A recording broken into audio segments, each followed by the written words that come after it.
turn down the lights. You're listening to Somewhere in Dreamland.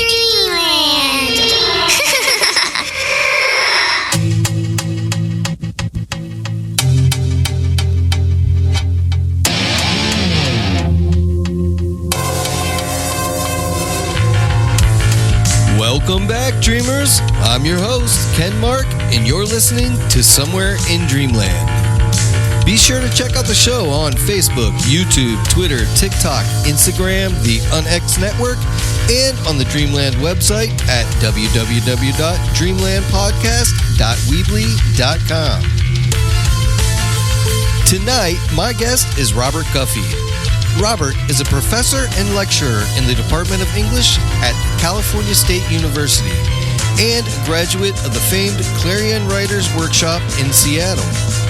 Along with this, he's written several books, including Spies and Saucers, Cryptoscatology, Conspiracy Theories as Art Form, and Chameleo, a strange but true story of invisible spies, heroin addiction, and Homeland Security. So, Robert, man, let me tell you what. I read Chameleo, a strange but true story of invisible spies, heroin addiction, and Homeland Security that you wrote. And let me tell you what, this book really changed my life, man. I've read so many books in the last year. This one stuck with me and still sticks with me. And I have told so many people about this book. Steve Stockton, who's a friend of mine who I've had on my show, he's the one that told me that I needed to read your book. And Steve's a good guy, and he's usually pretty right when he tells me to read something. And I'll tell you what, man, that was a fascinating book. It was so fascinating and so incredible that it blew my mind, man. Just the way you wrote it and the way that things unfolded, it was crazy good, man. Oh, well, thank you. It actually took a long time to write, not in the actual composition of it, because when I began actually writing it, it probably only took a couple of months to write it.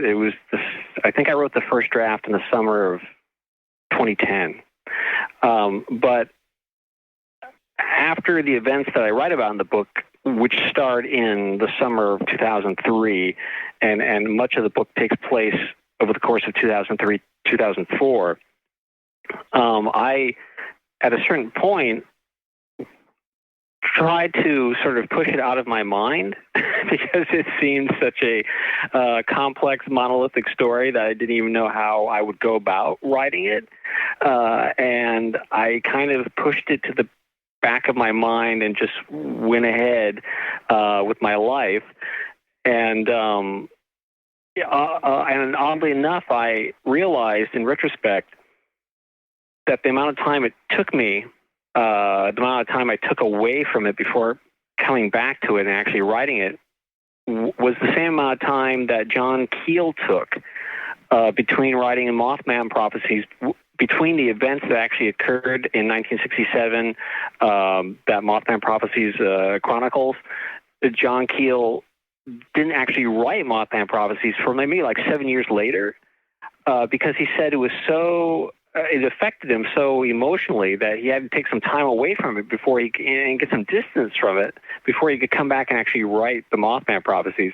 And that was a book I discovered at a formative age. I think I read it in the early 90s at some point in my early 20s.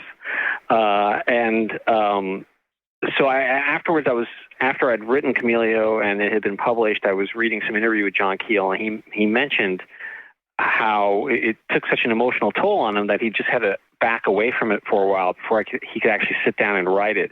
But he said, thankfully, he had all these notes that he could draw upon to refresh his memory, and it was the same in this case. I took notes all throughout the process while I was in contact with Damien. I had taped myself talking to other people, so I was able to pull those tapes out and listen to them, so it would remind me of exact days when things occurred, and so all that helped a lot. So if anyone is ever going through any anomalous experience, they should keep copious notes, which is what I did. Yeah, and I like how you incorporate those notes into the book. It kind of, for me, solidified the fact that this was really going on, and how it affected you enough to say, hey, maybe my friend isn't so crazy, and I'm going to write this stuff down. Right. And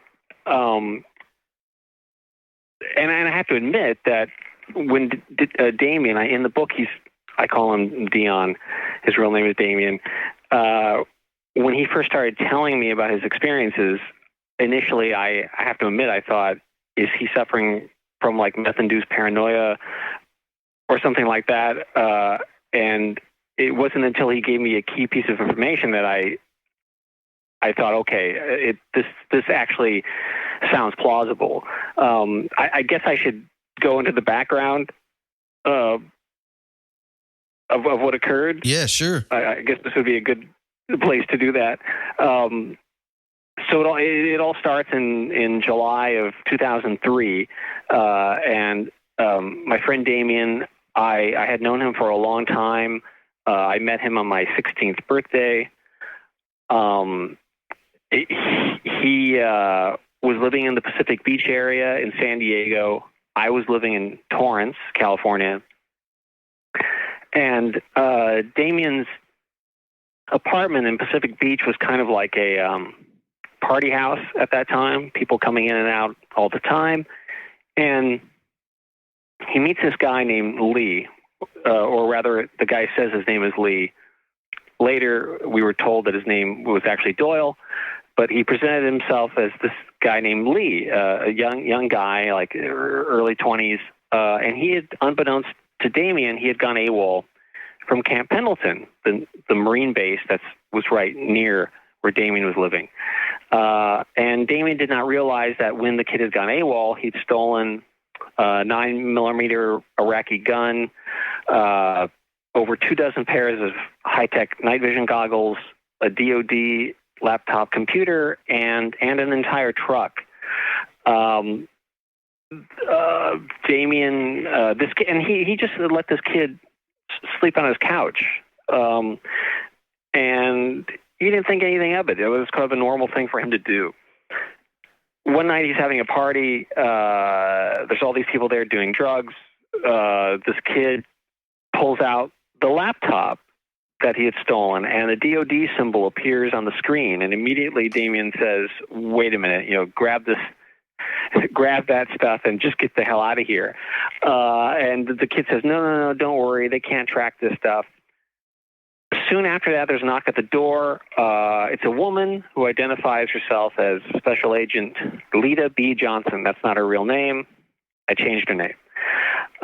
She says she's there on behalf of the NCIS. She would like to search the apartment. And Damien, who was the son of a narcotics cop, he well knew his rights and said, do you have a warrant? And she said, no, I can come back. I can get the warrant very quickly.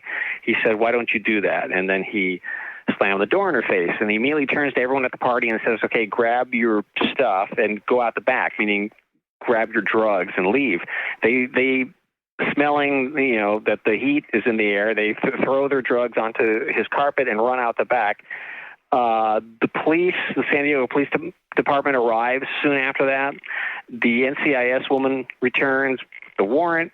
The way Damien described it was as if the police and the NCIS were like Keystone Cops bumping heads. Like, it didn't seem as if they were working together. But neither of them cared about the copious amounts of drugs littered across the carpet. All they cared about, pretty much, they were hyper-focused on these night vision goggles. They desperately wanted to know where these goggles were. Damien says, look, I just met this kid like 3 nights ago. They don't believe that. They think somehow Damien's involved in all this, so they arrest Lee and Damien. They take them both to the San Diego jail. Now, at this time, usually when I'd call Damien, leave a message, he'd call back within 24 hours. I'm trying to get a hold of him. He's not calling back. And I was sort of growing a little bit concerned when a whole week went by and he still hadn't called me back. About 7 days goes by. He calls me and tells me this, what I sounded like a crazy story about him being arrested and taken to jail. He says they gave him the Abu Ghraib treatment. They were really like leaning on him hard. They wanted him to give up evidence of, who were his contacts. What was this guy Ali going to do with these night vision goggles? Damien's going, listen, this is like a Kafkaesque nightmare. He said, I have no idea. I just met this kid. He was just sleeping on my couch. They in their mind had built up this idea that somehow Damien was and this kid were in league and they were going to sell the stolen equipment to like Al Qaeda or some foreign terrorist organization. And Damien is trying to tell them, listen, I don't know anything about any of this. Now, I have to admit that Damien, I mentioned that his father was a narcotics cop. He didn't have a really good relationship with his dad. He didn't have a high opinion of cops. He'd been in and out of jail his whole life. So even if he had known anything about what Lee was going to do with these night vision goggles, he probably wouldn't have cooperated anyway. Right. But in this case, he actually really didn't know anything and kept telling them that. Finally, after a week, they let him go. He comes home, he calls me, he tells me this whole story. And we think, oh, well, obviously they finally figured out that you didn't know anything, and they just let you go, and that's the end of it. Well, then a few days later, he calls me back, and he tells me that he's being followed around, that there's like a whole parade of these jarhead-looking military dudes following him down the street, and not just one or two. He's describing like a parade of people following him around, obviously, and in a very performative way. In other words, they wanted him to see them. He'd go into a 7-Eleven, they'd follow him into the 7-Eleven. He'd come out, he'd go over to the Mexican restaurant next door, he'd sit down, they'd all sit down in the booths around him and stare at him and act strange in ways so that he would notice them. And the way he described it, that's the point where I thought, is Damien doing meth? Is this some sort of like paranoid hallucination that he's having? It sounds kind of odd. And I was aware of like MK Ultra and COINTELPRO. I was well aware of all that, but this didn't sound like any of that. It sounded way stranger than that in the sense that they obviously wanted to be seen and wanted him to know that they were there. And I said, well, if this is happening, you say that these people are parked outside your house, they're following you around, why don't you photograph the license plates or write them down, send them to me. So he did that, and the list of license plate numbers is in the book. At that time, I had a friend who worked for the DMV up in Washington State. I sent him the list, and I said, can you run these through the system? And he did, and he calls me back and says that these were all, they all came back as officially non-existent, which I thought was strange because obviously if Damien was paranoid and he was just mistaking his neighbors as, people who live in San Diego as following him around, obviously it would come back as cars owned by people who live in Pacific Beach or San Diego. Right. But every single one was non-existent. And it seemed to me the only explanation for that would be as if they were government vehicles. And so at that point, that's when I thought, okay, I don't think he's having some sort of meth-induced paranoia. There's obviously something to this. So then I said, try to document as much of this as you can, take photographs, etc. He is describing to me the harassment would continue to increase to the point where the cops or whoever they were, these people would park outside his apartment and like flash the headlights. They're shining halogen lights through his windows. They would stand outside his kitchen window and talk to each other about him, so that he could hear them talking about him. At one point, all these people are parked around his apartment, doing this kind of, I guess you could say, low-level surveillance and harassment. Low level is relative compared to what happens later on. But he said that one day there was all these cars parked outside. They're doing the normal thing that they're doing to harass him. Suddenly they all pull away. And then in comes Lita Johnson, the NCIS agent. She shows up at the door with two goons in tow. And she says, have you changed your mind? Have you remembered anything, any useful bit of information that you'd like to share with us? And Damien's like, I told you everything I knew. Back at the J, I said I didn't know anything. And then she's like, oh, interesting. Well, if you remember anything, here's my card. Give me a phone call and let me know. And then she gets back in the car, she drives away, and then suddenly all the cars come back, and it's just, halogen lights through the windows and everything. It starts all over again. And they start bombarding him with hallucinations, and that word would be in quotes. One day he looks out the window of his living room outside, which is normally a Vons and a parking lot. Instead, he sees like a three-dimensional Boris Vallejo painting outside the window, three moons in the sky, the weird, surreal, science-fictional landscape. And he's freaking out, and he opens the door. It looked like his apartment had suddenly been teleported to like another planet, right? And he opens the door. Of course, outside it's just the Vons in the parking lot, But then you go around, look through the window, it looks like this odd scene.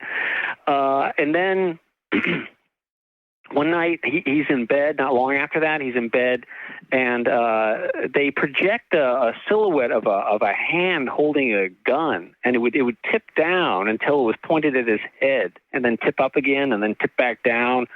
He had his leather jacket on the carpet, and this kind of black amorphous energy crawled across the floor, filled up the leather jacket until the leather jacket was like filled up, and then the jacket started crawling across the floor.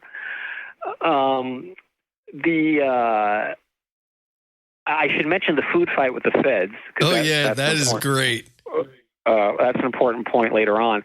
Around this time, he's in the kitchen. He's like making lunch, and as I said, sometimes they just stand outside the window. There was a kitchen, and just outside the kitchen window was a wooden fence. And then on the other side of the fence, they would just stand there and talk about him as if he wasn't there. And so these two jarhead guys are doing that on this particular day. So Damien starts grabbing like Jell-O, baking soda, peanut butter, salsa. He like throws it into a big bowl, and he starts stirring it together into this nice thick goo. And then as they're just standing there doing their weird performative harassment thing, he just runs out and then tosses the bowl of goo over the fence, and it drops on top of them, and they run off into the Bonds parking lot trying to get this stuff off their head. And then Damien, returns to the kitchen chuckling. So soon after that, Damien calls me and he says, the harassment's getting so bad that he wants to do anything he can to stop this. So he calls me and he says, I have this idea. What if I call Lita and tell her that maybe I can help her get the goggles back? He'd heard some rumor that maybe that they'd been sold to the Hells Angels, and they were using the goggles to smuggle drugs over the border with Mexico.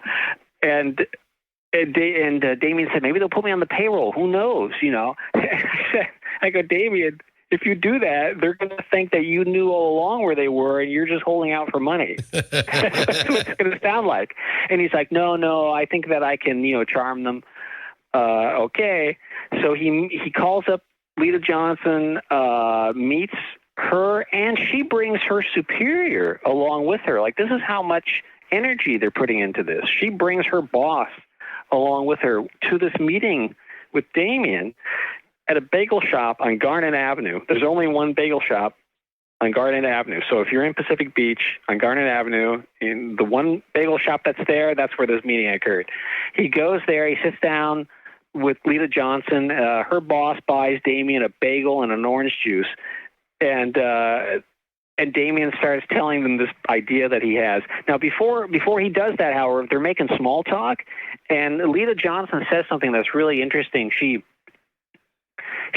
starts talking about how she grew up in that area, and she comes from a military family, and how San Diego is a military town, and what a good place it was to live. But now there's all these scumbags moving in and drug addicts. And I know that she's talking about Damien, but Damien has this kind of like Candide-like quality about him where like people could insult him, but he wouldn't be aware that that's what they were doing. Right. So I can imagine her frustration mounting as Damien responds, "Oh yeah, I totally agree with you, man. These we should do something about these scumbag drug addicts." And I can just imagine Lita Johnson just being more and more annoyed that he's not getting that she's insulting him. He proposes this idea of maybe I can help you guys. Her boss, just his face turns red and he like starts pounding the table. And he's like, you're not dictating terms to me, and by the way, you're welcome for the bagel and the orange juice, as if the cost of the bagel and the orange juice could somehow balance out all the torture and harassment. And Damien just immediately gets pissed off at him, tells him to F off, and then leaves. So that didn't end well. And then the harassment increased right after that. He starts telling me about how his apartment appears to be growing or shrinking, depending on the circumstances. In other words, the interior of the apartment would sometimes appear to be much larger than it actually was from the outside, or it would shrink and look smaller than it was from the outside. And his friends would come over and comment on it. His friends came over and said, "Is your house growing?" It wasn't just him seeing this. And it's like Doctor Who's TARDIS, which is larger on the inside than the outside. It was exactly like that. And I should also mention that in the same area, around the same time period, there's corporations like ATC, American Technology Corporation, and SAIC, Science Applications International Corporation. These corporations, which specialized in developing exotic weaponry, were located within walking distance of Damien's apartment. And I actually checked on that one time around about, I think, 2008. My friend and I drove to San Diego, and we actually mapped out. We drove from Damien's apartment to where he used to live to SAIC. And we were surprised to see that SAIC was located right across the street from the Whaley House, which is in Old Town. The Whaley House is known as the most haunted house in California. It's infamous as, various psychics and ghost hunters have gone to that location. And they were right across the street. They've since moved. SAIC split into two separate corporations, one named Leidos, the other maintained the name SAIC. Leidos moved, I think, to Virginia. Good place for it. And I thought it was fascinating that they were located right across from this notorious haunted house. But we'll keep that in mind. We'll talk about that later. So ATC, American Technology Corporation, they specialized in acoustic bullets. So right around this time, I'm talking to Damien on the phone. He's telling me about this and how the harassment's getting worse and worse. It was at night, and as I'm talking to him, I suddenly hear explosions, small explosions, as if things are just shattering in his living room.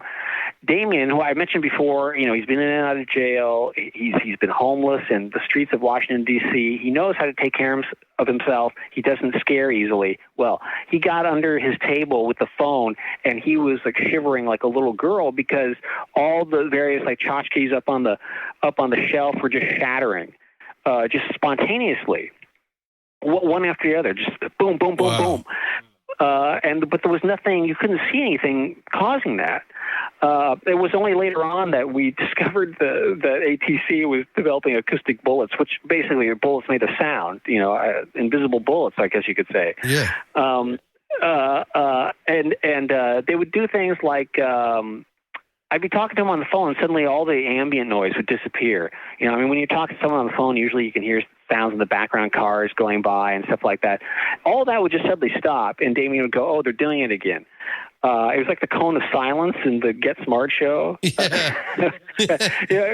Which sounds, ridiculous and absurd because, what would that do? Just taking the sound away. But actually it has this kind of weird Chinese torture effect. If suddenly there's no sound, it can get psychologically grating after a while. And it's odd that I've noticed David Paulides, who wrote the Missing 411 books, Yep. He's mentioned several times that in a lot of these cases where people have disappeared, that the people who were left behind, or those few cases where people actually came back, they were recovered after having disappeared, describe this phenomenon of all the sounds, all the birds and all the insects just stopping. That happens a lot during paranormal activity and a lot of different like Bigfoot sightings and alien abductions and things like that. It happens quite a bit. It's pretty crazy. Absolutely, which is why I'm going to fast forward for a moment. Earlier this year, I published an article in Nexus magazine. It was in the January-February issue called Invisible Predators. The subtitle was Strange Creatures, Secret Weapons, and Shadow Biospheres. And the whole point of that article was to say that, some people, having read Chameleo, will leap to the conclusion, well, all of these reported paranormal phenomena are really the result of this kind of exotic technology. And I do think that some of it is. However, when you go back and read the books of Charles Fort about events happening in the late 1800s, that's not the CIA. No. Right? And I interviewed Richard Schellinger, which we'll get more into. We'll go into Richard Schellinger later. But he told me that his inspiration for this technology that we're about to talk about came from studying UFO reports. Oh. So it's interesting to think that how much is this technology mimicking a phenomenon that already existed? Yeah, for sure. How can we replicate it? So anyway, I'll get more into that later on. But after all this, the acoustic bullets and all that, the high weirdness sort of amps up when Damien calls me and says that there are people in his house who he couldn't see. They were interacting with him. They were physical. They weren't there, but he could not see them. They would push him. They would invade his house. One time he was in the bathroom and he was opening the medicine cabinet, which had a mirrored surface on it. And as he was opening the cabinet, briefly he could see one of these people in the bathroom mirror, only as it was in motion, however. And it was a small person, slender, small person, wearing some sort of like skin-tight suit, head to toe. And sometimes he would see them only as these little sparkles in the air. The way Damien described it to me was like there are some people who suffer from migraines, but you can only see them as like little sparkles. Yep. These little sparkles will occur when you have these auras that people experience when they have intense migraines. He said that's kind of like what it would look like sometimes, occasionally, when you would see these people walking around the house. One time he was on the beach and he actually saw tracks of a vehicle, and there was no vehicle there. And when he told me about the bathroom thing, that impressed me because I thought, okay, if it's some sort of like light bending technology, it kind of makes sense that maybe the mirror being in motion would affect it in some way. Absolutely. And I knew, Damien wasn't an optical physicist. It's not that's not a detail he would just dream up, right? For the hell of it. And so I filed that away in the back of my mind as well. And so eventually, as I'm compressing the time, of course, as the months go on, Damien's telling me he has, well, first of all, he's lost a good deal of weight. He's urinating blood. He's got that metallic taste in his mouth, which I knew. I had known Walter Boart, the author of Operation Mind Control, which was one of the first important books about MK Ultra, which was published in 1978. I knew from Walter that taste, that metallic taste in your mouth, is a symptom of electromagnetic poisoning. And it was around this time that Damien met this guy at the beach, this beachcomber, and the guy was selling a van. He had this van for sale, and he was going to sell it for like $500 or something, and Damien was going to buy it. And then his wallet gets stolen out of his apartment. It just disappears. And then around this time, for the first time since he was arrested and he was gone for 7 days, I was trying to call him for a period of about 3 days, and I couldn't get a hold of him.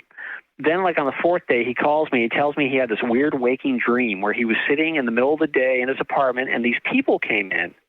And he said he was like feeling kind of weird and groggy. These people come in, they hold him down, and he said he remembered putting his arms crossed over his chest, and they had to peel his arms back, and then they injected something into him.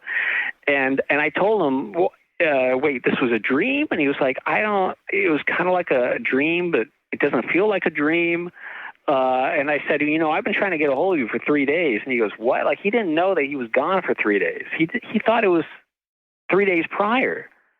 So he had literally missing time. Wow. And that was so ominous that I said, okay, well, look, I just decided on my own to Western Union him the money so that he could go buy this van. And I naively thought that if he just left town, it would end.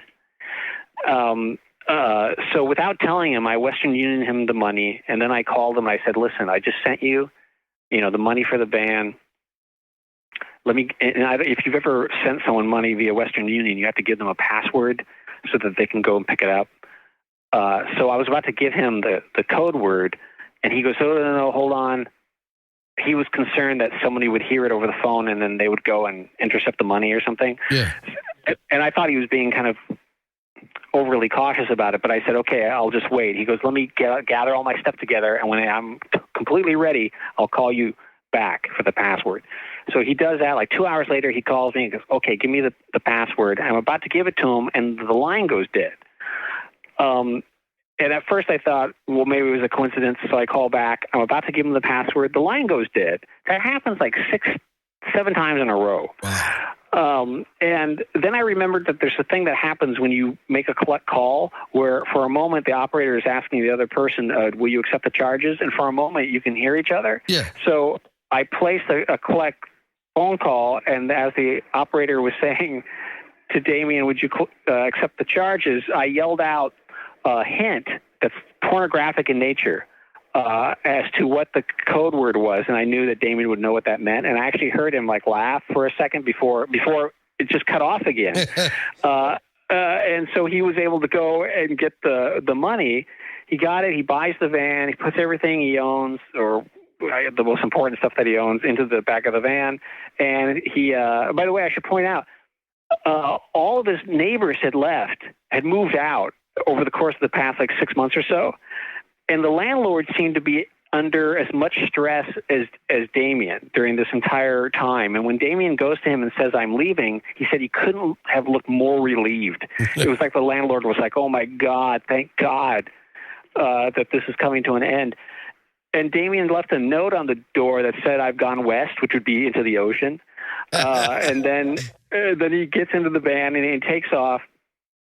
He calls me several hours later to tell me, and keep in mind, this is now February 2004. This is at a time where drones were not a thing. We didn't have drones flying over Dodger Stadium getting shot out of the sky. I was at the beach, at Seal Beach, not long ago, and a drone just like flew right overhead. It's just a part of our environment now, not in 2004. Right. Damien called me from a payphone on the side of the road, and he tells me there are these little flying saucers following him. And I'm going, okay, so we went from invisible people to now we got like little tiny George Adamski flying saucers following you. And he's like, no, I swear to God, there's these little flying saucers, and they're just like on my tail the entire time. He drives up into Texas, eventually makes his way. He decides he's going to go to Minnesota to visit. He had a young son who was living with the mother of the child, living in Minnesota at the time. He drives towards Minnesota, and he would describe about how he would drive into a place, into like a little town, and it was as if people had already gotten there before him. For example, he stopped off, and a friend of his told him that they got visited by these people who claimed they were law enforcement, and said that if you see him, let us know. He's been talking about doing something. Like really vague but ominous. Yeah. Like, what does that mean? He's been talking about doing something. That could mean anything. So they would just. He'd stop off at a place like to get gas or something, and he would get attitude from people, or like as if they were scared of him, or and he got the sense that it was as if people had gone there before him, and said, this guy, if you see this guy, be wary of him. He might even talking about doing things, and so at one point. He goes into a restroom, and he goes in there and he's washing his hands. And this other guy, this nondescript middle-aged dude, comes in and is washing his hands next to him. The guy turns to Damien and goes, "Listen, if you'll just give the stuff back, all this will end." And Damien said the way he said it, the tone was not like an ominous, threatening thing. It was more like pleading, like, "Please, can you please give this stuff back, because I don't want to be following you anymore. Like, this is just tiring." It was just, "Please, can you give it back so this can all end for me?" And then right after that, this other guy comes in and grabs that guy by the collar, just drags him out of the bathroom. Wow. That was the second time. I should mention, because I don't think I mentioned it earlier, when Damien met with Lita Johnson, the NCIS agent and her superior at the bagel shop, he said to him, "Look, I'm willing to do anything. I want this all to end. I don't want to have any more food fights with the feds." And it was at that point that Lita Johnson laughed and said, "Oh, yes, that made us all laugh." Which was the only time, because the whole point of this kind of thing is to make you think you're going crazy. Right. Everyone says, "Well, what are you talking about? That's not happening." But that was the one time where she dropped the script. She went off script and actually, and I can see that happening. I can see you being caught up in the moment and saying, "Oh, yes, that made us all laugh." Sure. And essentially admitting that it was happening. And then this incident in the bathroom was the same thing. Essentially the guy was admitting, "You're being followed. We're following you." I should also mention, rewind for a second and mention that I actually talked to Lita Johnson. I mean, I quote interviewed her. I asked Damien for her phone number. I called her out of the blue, and I said, she answered the phone, and I said, "Hi, I'm Robert Guffey. I live in Torrance. I'm a friend of Damien. Damien. He claims that you're following him." And first of all, she was like really offended and insulted that anyone was calling her and asking her any questions about anything.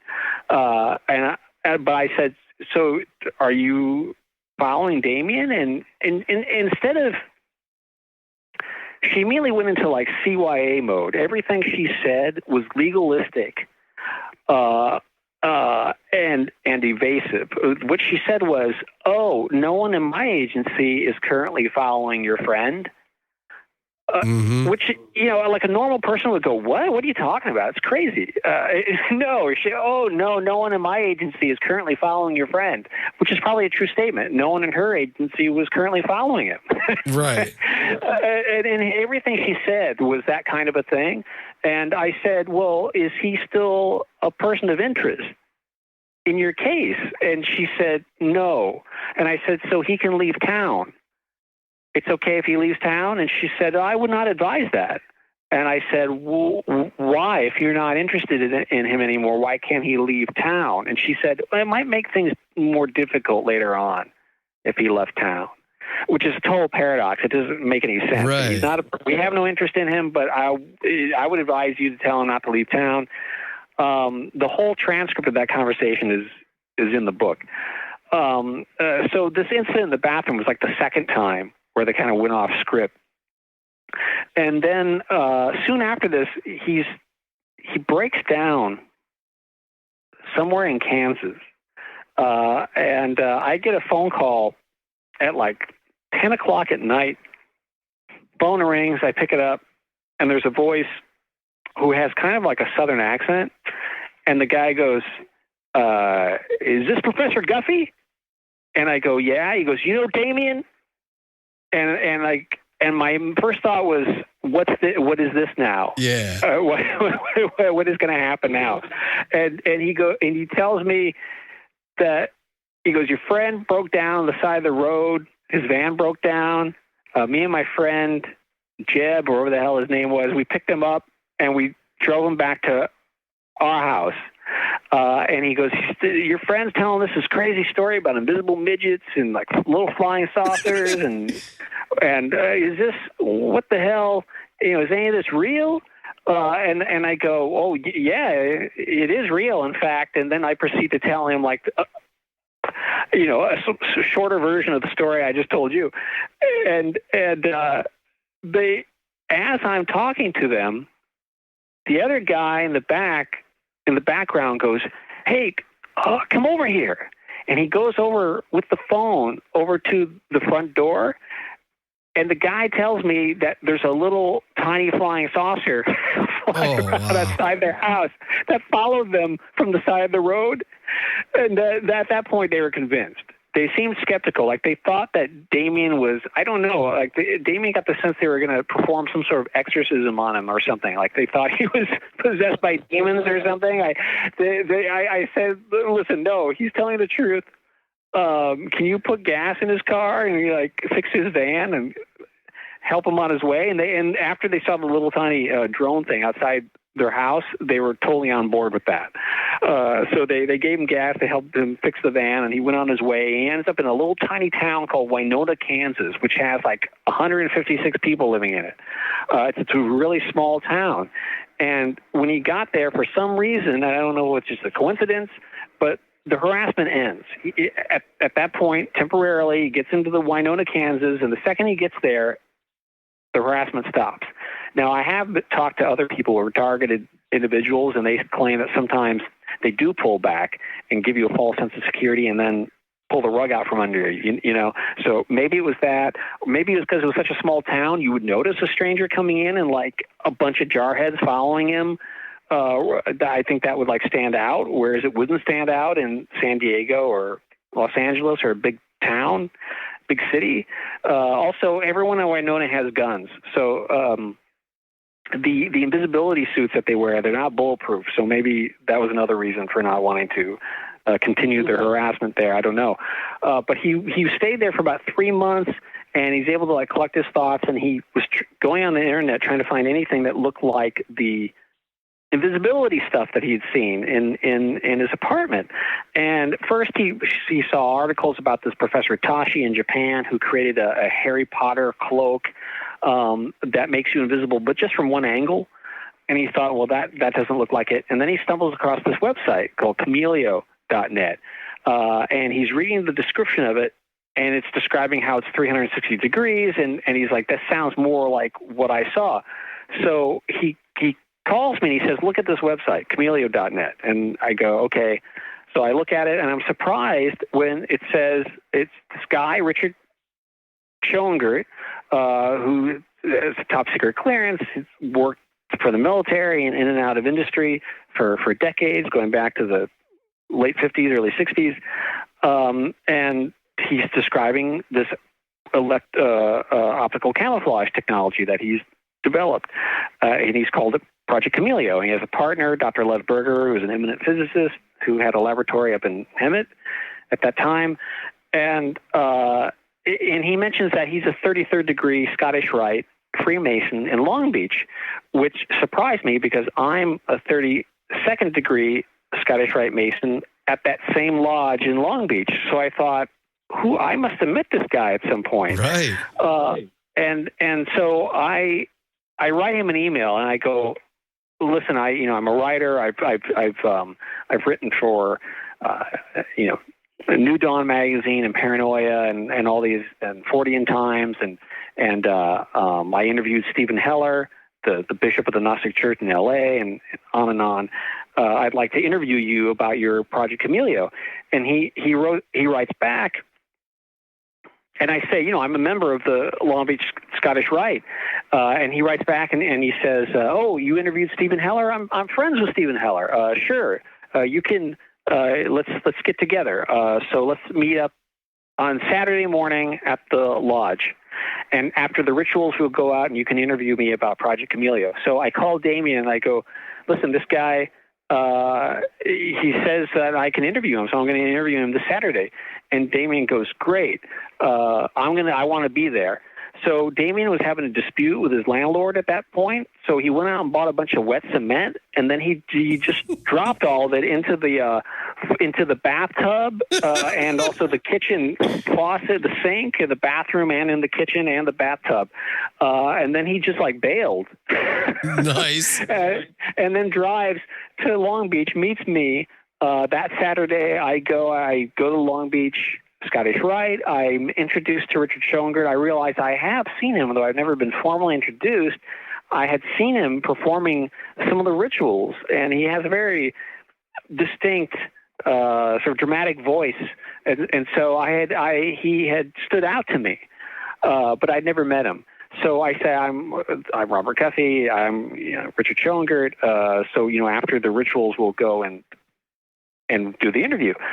And I have to admit that I did not think, I thought it would be an interesting interview, but I thought the possibility that Richard's technology had anything to do with Damien's experiences were extremely low.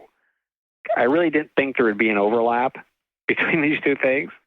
But afterwards, me and Damien took Richard to George's Greek Cafe on Pine Avenue in Long Beach. We had lunch.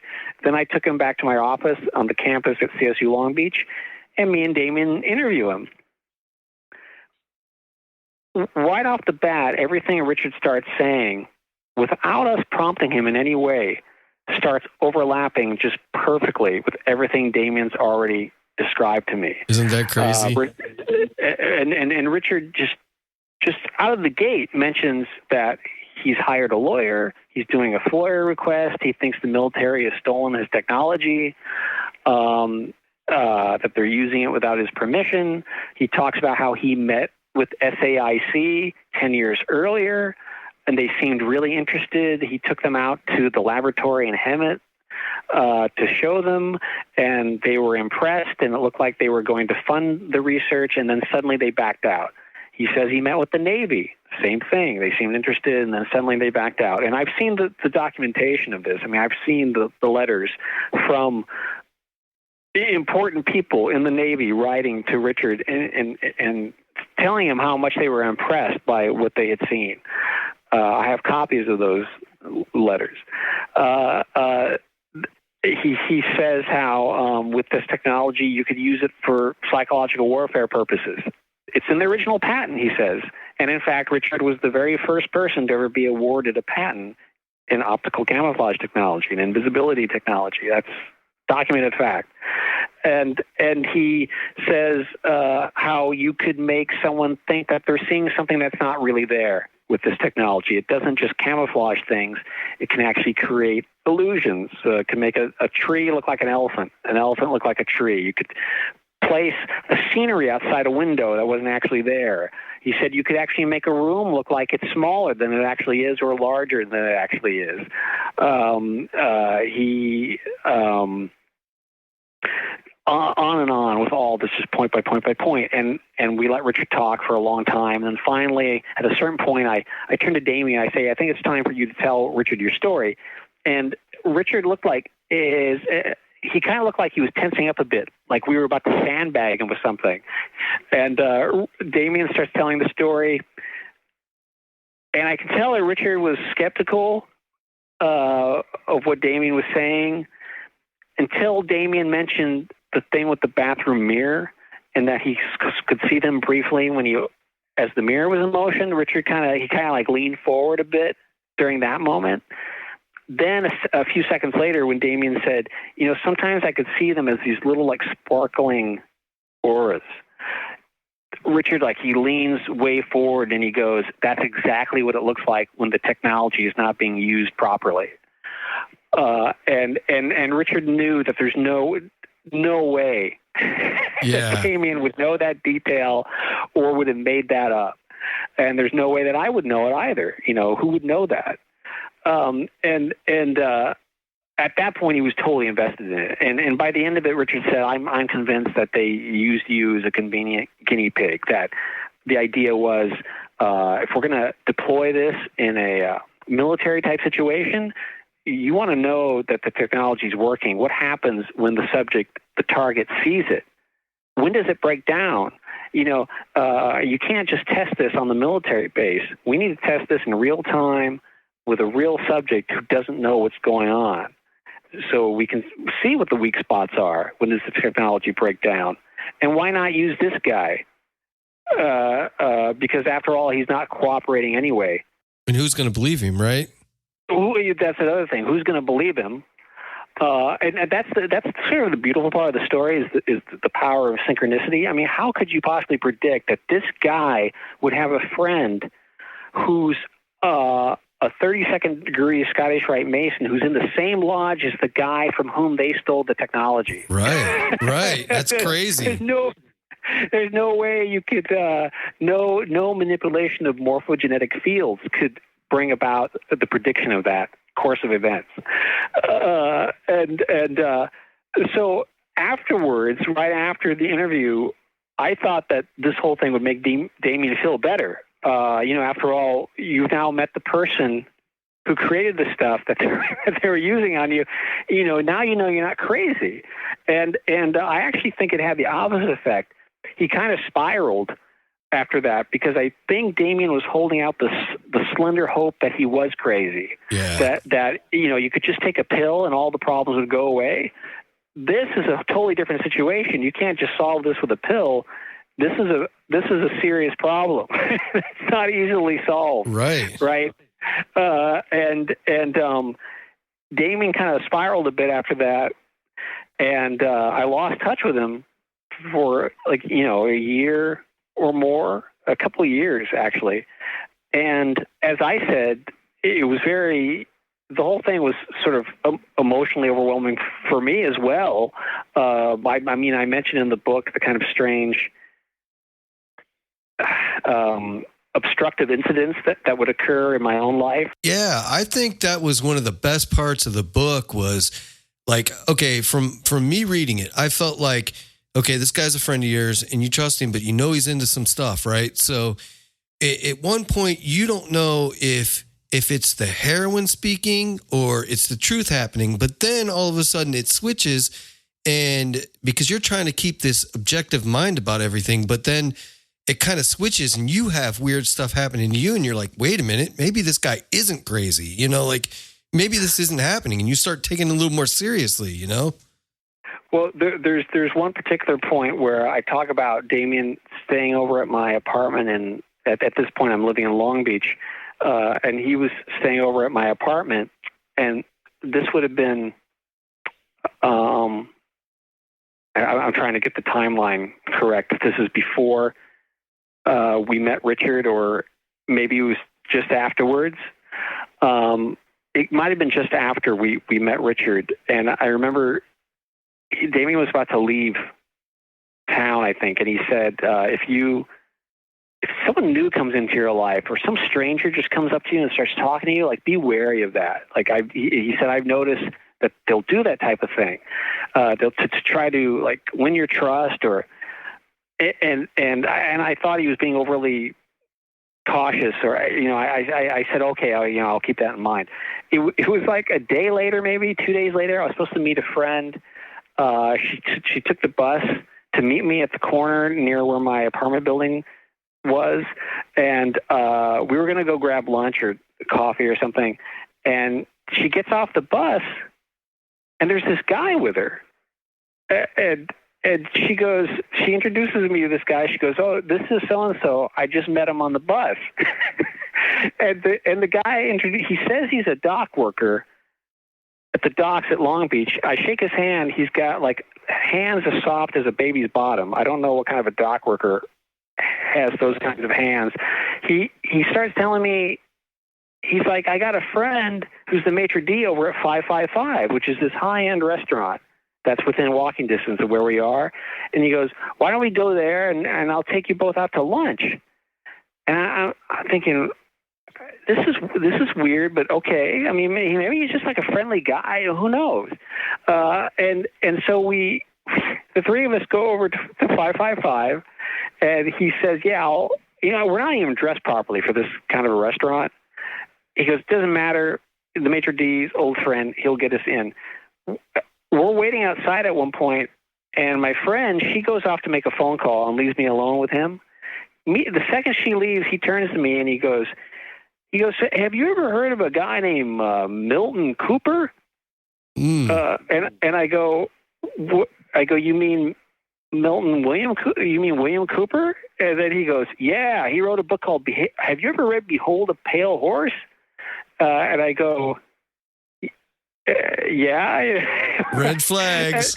And I'm thinking, whenever I've talked to anyone about Bill Cooper, usually they say Bill Cooper or William Cooper. They don't call him Milton Cooper. Right. But if you look at the side of the book, it actually says Milton William Cooper. But it's like a baseball fan calling Babe Ruth by his real name. Right. It's like, and so he starts telling me about Behold a Pale Horse. And then he goes into, he's like, "Man, what's going on with George Bush?" Because this is George W. Bush is president at this point. It's whenever this would have occurred in 2005, I guess. Trying to remember, 2005, 2006. And he's like, this George W. Bush, man, where's Lee Harvey Oswald when you need him, right? Don't you think that maybe someone needs to do something about this guy? I'm going, "Oh no, I love George W. Bush. Great, he's doing a great job. I hope he stays in for several more terms." And everything, he keeps feeding me this stuff, expecting me to say something different. And so I'll say the opposite, whatever it is he's expecting me to say, and then he's getting discombobulated by it. It's as if they told him, "Okay, when you say this, he'll probably say this." Yeah, you were throwing him off script is what was happening. Yeah, he wanted me to say that, I was totally on board with assassinating the president. And so then that happened. And again, it's like, was this a coincidence? Was this just some lonely guy? And it's just all synchronicity? I mean, I guess that's possible. But at the same time, like, it happening right after Damien warns me about, someone just coming in and suddenly starting to talk to you to get on your good side. And that was a really bizarre, particularly amusing and bizarre incident, which you can read about in the book.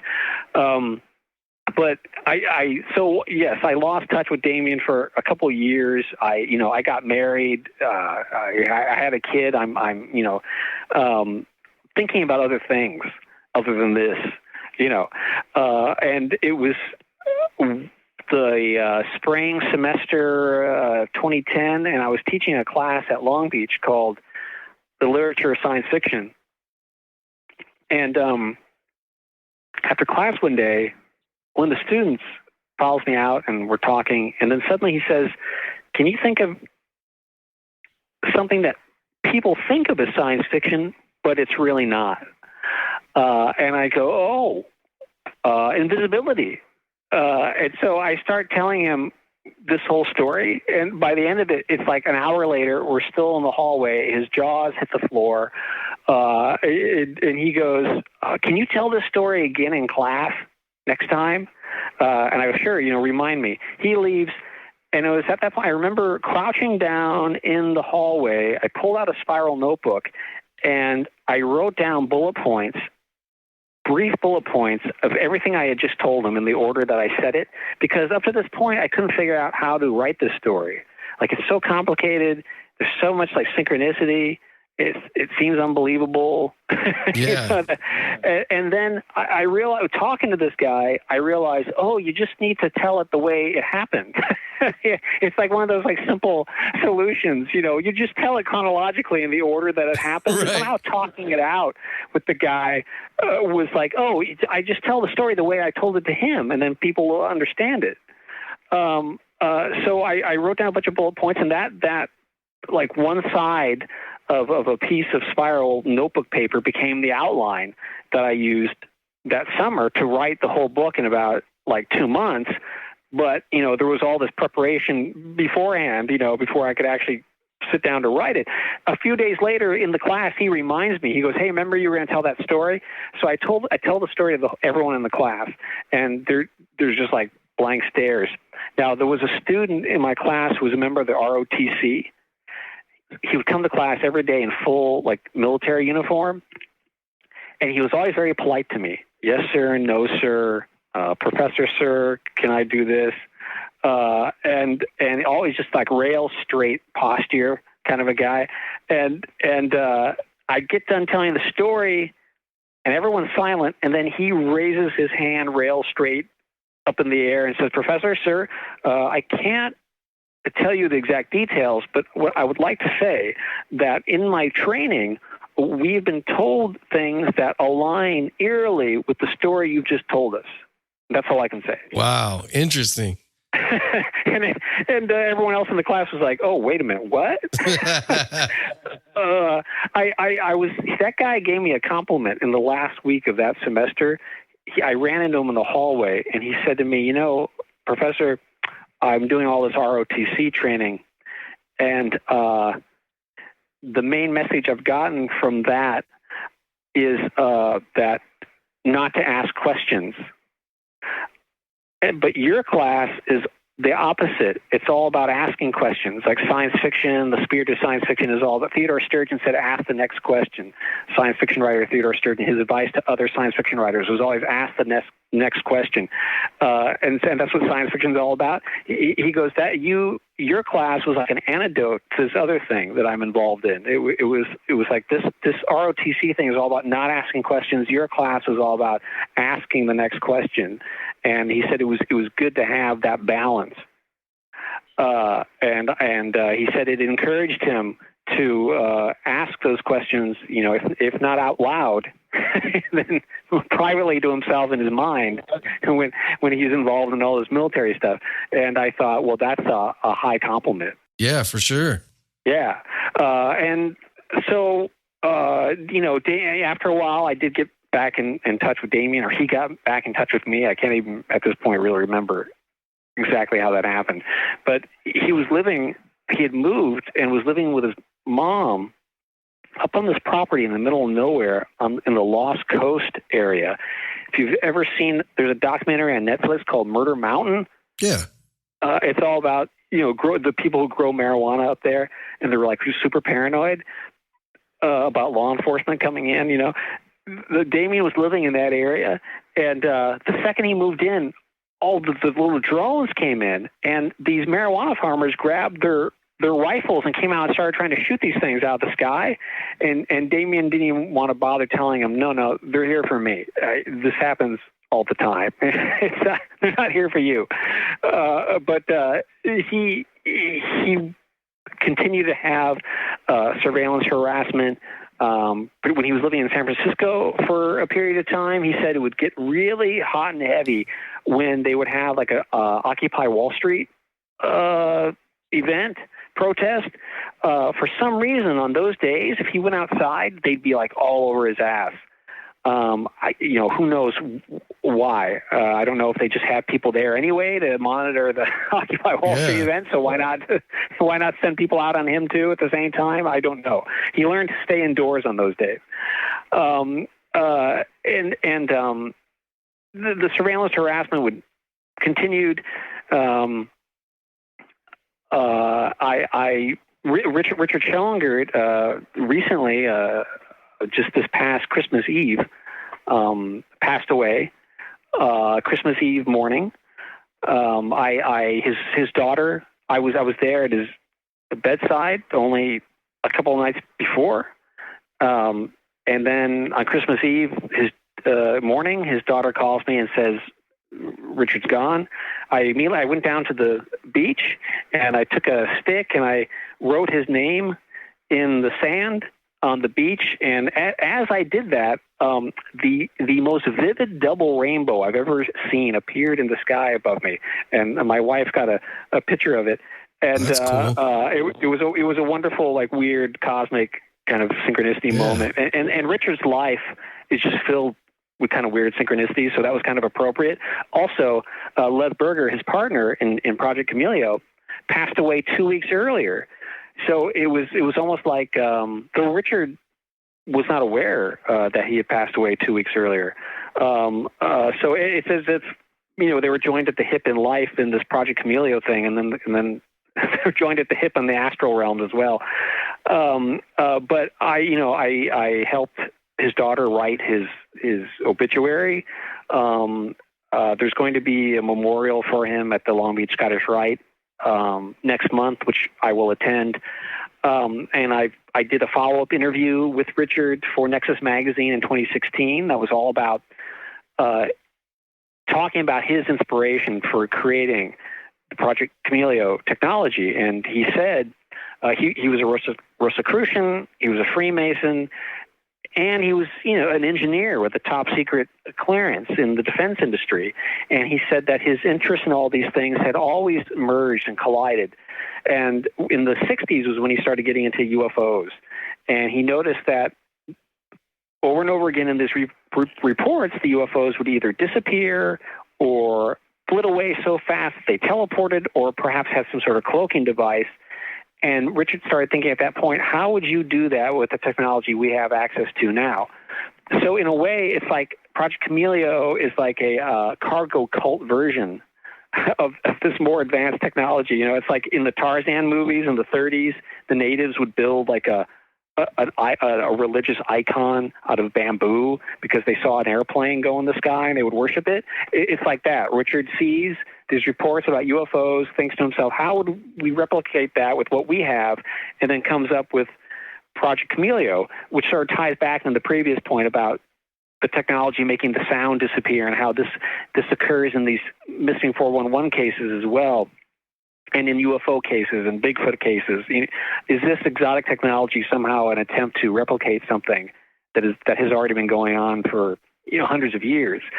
Well, there was kind of a part of a book that was written about that, wasn't it? Where our government or something like that kind of replicated the whole, what am I looking for here? Like the ghostly phenomena?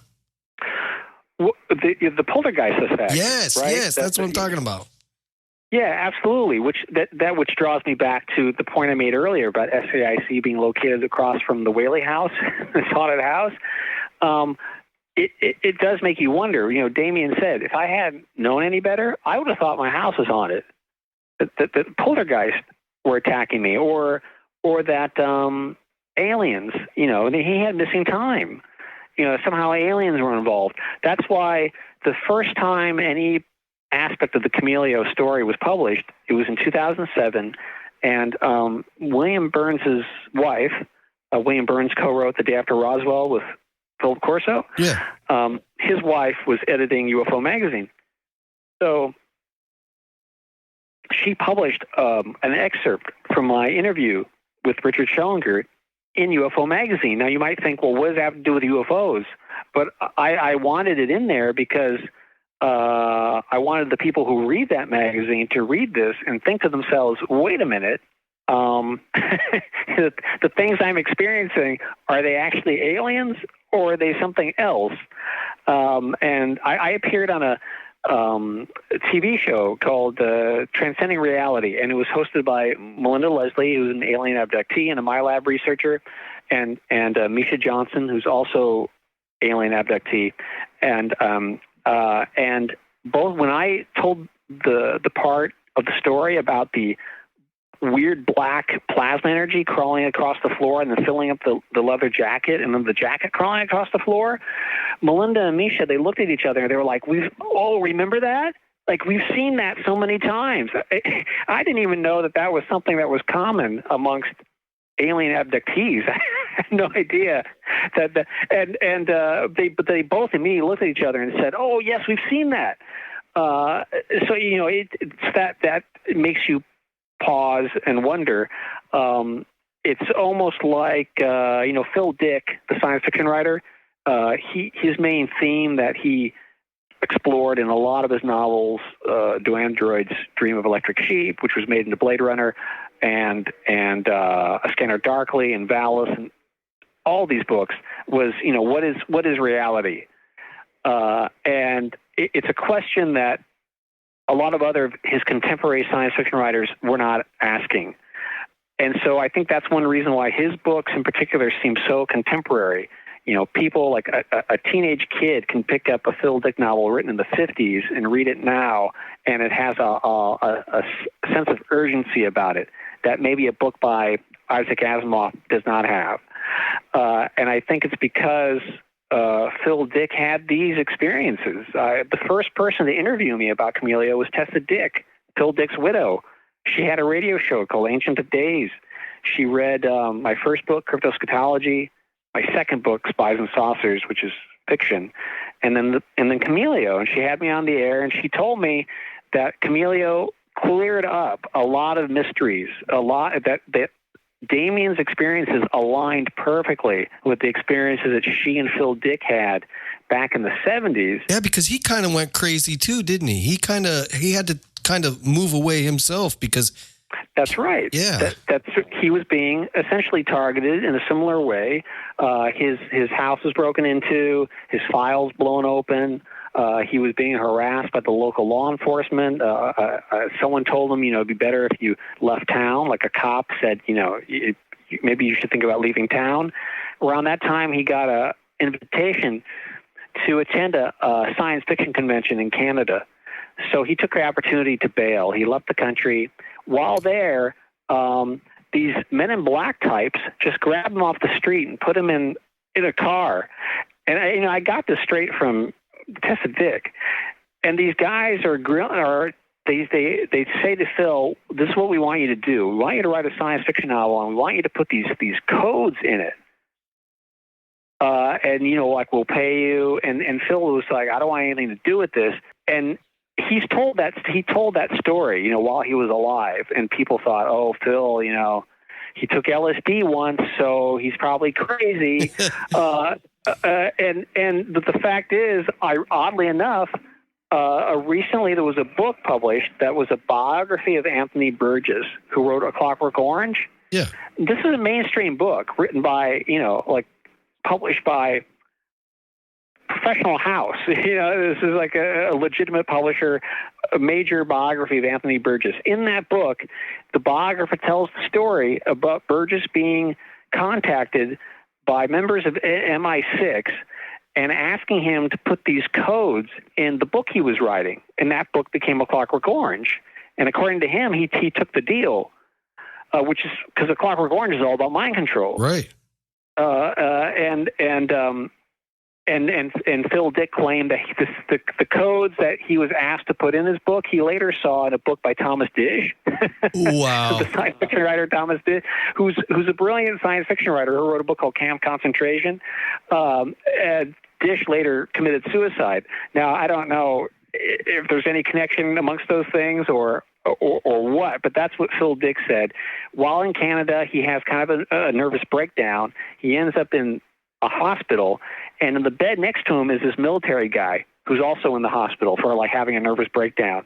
Phil Dick tells him the story about his house getting broken into, his files, stolen, manuscripts stolen, burned.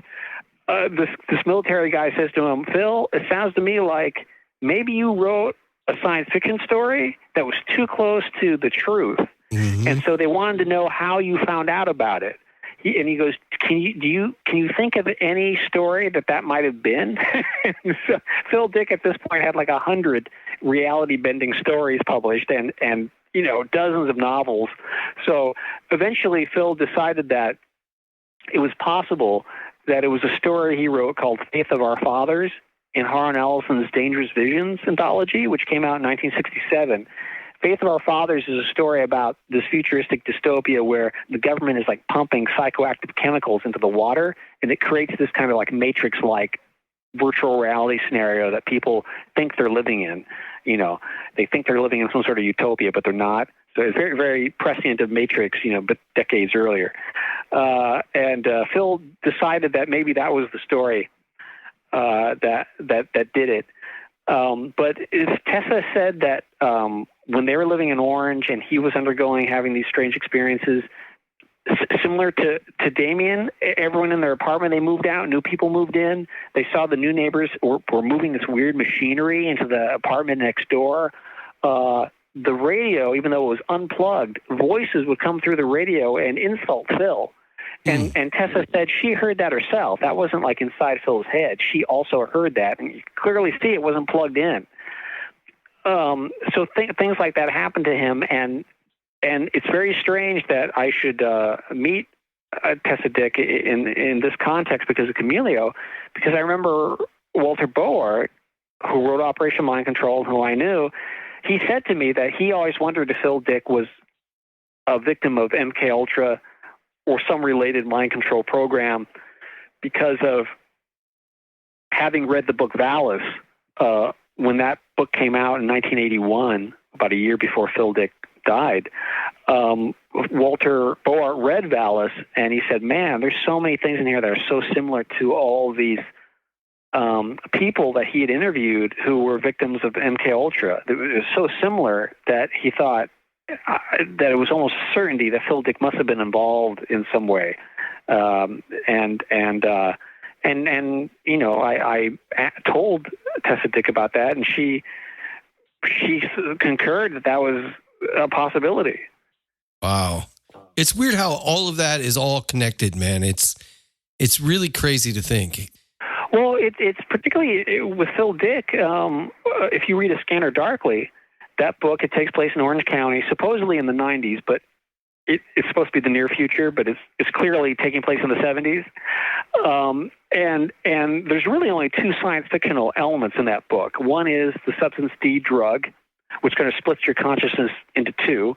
And the other science fictional MacGuffin in the book is the blur suit that the main character wears. And the blur suit basically camouflages. It's a head-to-toe suit that camouflages you. Yep.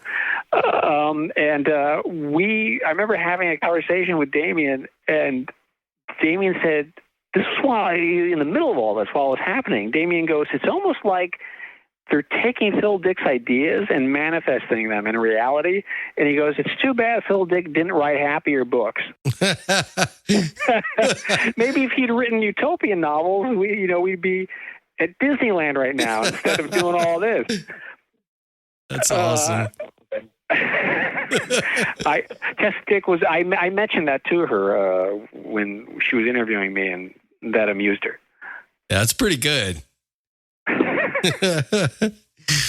Yeah, man. Listen, your book is fantastic. Robert, I don't know if you've got a few more minutes if you want to talk about your new book too. Sure. It's up to you completely, man, or I can have you back on, one of the two. No, I can keep going. All right, yeah. Because you have a new book out called Operation Mindfuck, right? Operation Mindfuck, subtitle QAnon and the Cult of Donald Trump. Oh, this sounds interesting. I like it already. What do we got here? What's this book about? Give me the small rundown.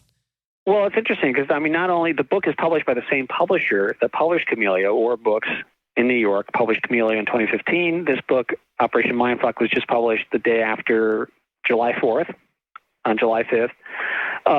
And Alan Moore, the writer of Watchmen and V for Vendetta, who's had his own Phil Dickian prescient stories like V for Vendetta. He gave me a great blurb for the book that's on the back of the book, saying that it's jaw-dropping and essential, and which was impressive to me because I read Watchmen #1 when it first came out when I was like 14. Oh, yeah. So having the quote from Alan Moore was, and also he doesn't give out many quotes these days. He doesn't give out a lot of blurbs. So that was kind of cool. Also, Mitch Horowitz, who wrote the book Occult America, he gave me a blurb for it as well. The book is published by the same publisher, and I think if you read Chameleo and then Operation Mindfuck, you'll see it's the same story. I mean, Chameleo is about one guy getting gang stalked, and Operation Mindfuck is about a whole country getting gang fucked. And you see that the same techniques that were used against Damien are basically being used against the entire country. And particularly with QAnon, it started out where it was right out. I was aware of QAnon when it first started in 2017, October, November. I wasn't paying that much attention to it, and I didn't really pay much attention to it until right after the lockdown. And I remember it was March 2020, and I was talking to an old friend of mine, and he's in his late 50s, and he lives in the Midwest. And I hadn't talked to him in a while, and I started talking to him about COVID-19 and how how the lockdown was affecting me teaching, and I was teaching these classes via Zoom, and how kind of weird that was. And he starts saying how COVID was going to be a positive development in 2020, and I go, well, what do you mean by that? And he goes, well, when Trump is reelected, he's going to bring in free energy. He's going to abolish the income tax. There's military troops cleaning out these covert military tunnels, saving the children who've been kidnapped by the black hats. And I go, what? I go, can you send me the links to any? Where are you getting this information from? And so he sends me the links to these QAnon posts and videos, and I immediately detect something that would not be obvious to anyone who hadn't been intimately familiar with conspiracy theories for the past 3 decades, and that is that most of the elements that make up the whole QAnon mythos narrative have clearly been pilfered from previous sources, some of them going back to the late 1800s. I also noticed one important theme that would recur throughout the entire QAnon narrative, which is that Team QAnon, because I immediately recognized that it wasn't just one person posting as Q, it was clearly a team of people posting as Q, that they would take a previous conspiracy theory, the essential core of which was anti-fascist at its core, leaving aside whether or not it was true. That's beside the point. They would take these conspiracy theories that were essentially anti-fascist and flip them so that now they were pro-fascist, pro-martial law, and then ultimately pro-Trump. And, for example, I recognize that a lot of the QAnon stuff was coming from Operation Vampire Killer 2000, which was a book, a saddle-stitched pamphlet published in the early 90s. And it was published by a group called Police Against the New World Order, the head of which was a guy named Jack McClam. This was a conglomeration of former law enforcement officers who were really concerned at that time about the militarization of the police. And this was something that they were against. And they were conservatives. They were right-leaning libertarians, but they were not fans of George Bush Sr., and they were not fans of the Republican Party. And the whole point of the book was warning people about the government perhaps using some sort of fake scenario to bring about martial law, and warning about the militarization of the police. This is a very valid thing to be concerned about. QAnon takes that and flips it. So for decades, the people who were interested in Operation Vampire Killer 2000, which grew into the militia movement, all those people were super concerned for decades about martial law. Oh no, they're going to declare martial law. They're going to throw all the Christian patriots into the concentration camps. This was something that they were concerned about for decades. Suddenly, Q pops up on 4chan, and within 2 weeks manages to flip that. So now that these same people are welcoming martial law, and Q is saying, oh yes, when martial law, it's the only way. That became one of the QAnon slogans, the military is the only way. And Q was saying, yes, Donald Trump's going to use martial law to fix the problem. But it's not the Christian patriots that are going to be in the concentration camps. It's all those Satanist liberal Democrats that are going to be in the concentration camps. And so suddenly the reaction was, oh, now martial law is good. The fact that someone could come along, an anonymous poster on 4chan, could take someone's deeply held beliefs and then flip it in about the matter of 2 weeks impressed me greatly. I thought this is an amazing sociological experiment.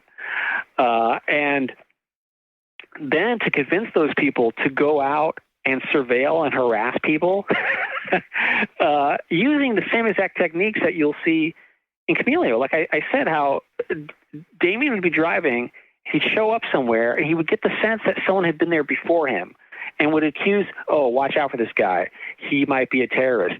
He's thinking about doing things. The same kind of allegations are used in QAnon. Oh, well, you know, they're pedophiles, they're Satanists, they're terrorists. And these digital warriors are basically being pushed into being gang stalkers. And so, and this is an amazing psychological operation to be able to pull that off. Mae Brussel, known as the Queen of Conspiracies, she was the first person to index the Warren Commission report on the JFK assassination. She had her own conspiracy dialogue radio show from the late 60s, 70s into the early 80s. Mae Brussel had a theory that about Operation Chaos, where she thought that rock and roll stars were being killed because of their anti-Vietnam War stance. So like Jim Morrison, Janis Joplin, she thought they were being assassinated. Again, it doesn't matter in this context whether that's true or not, but that was her theory, right? And it was essentially an anti-fascist conspiracy theory. QAnon,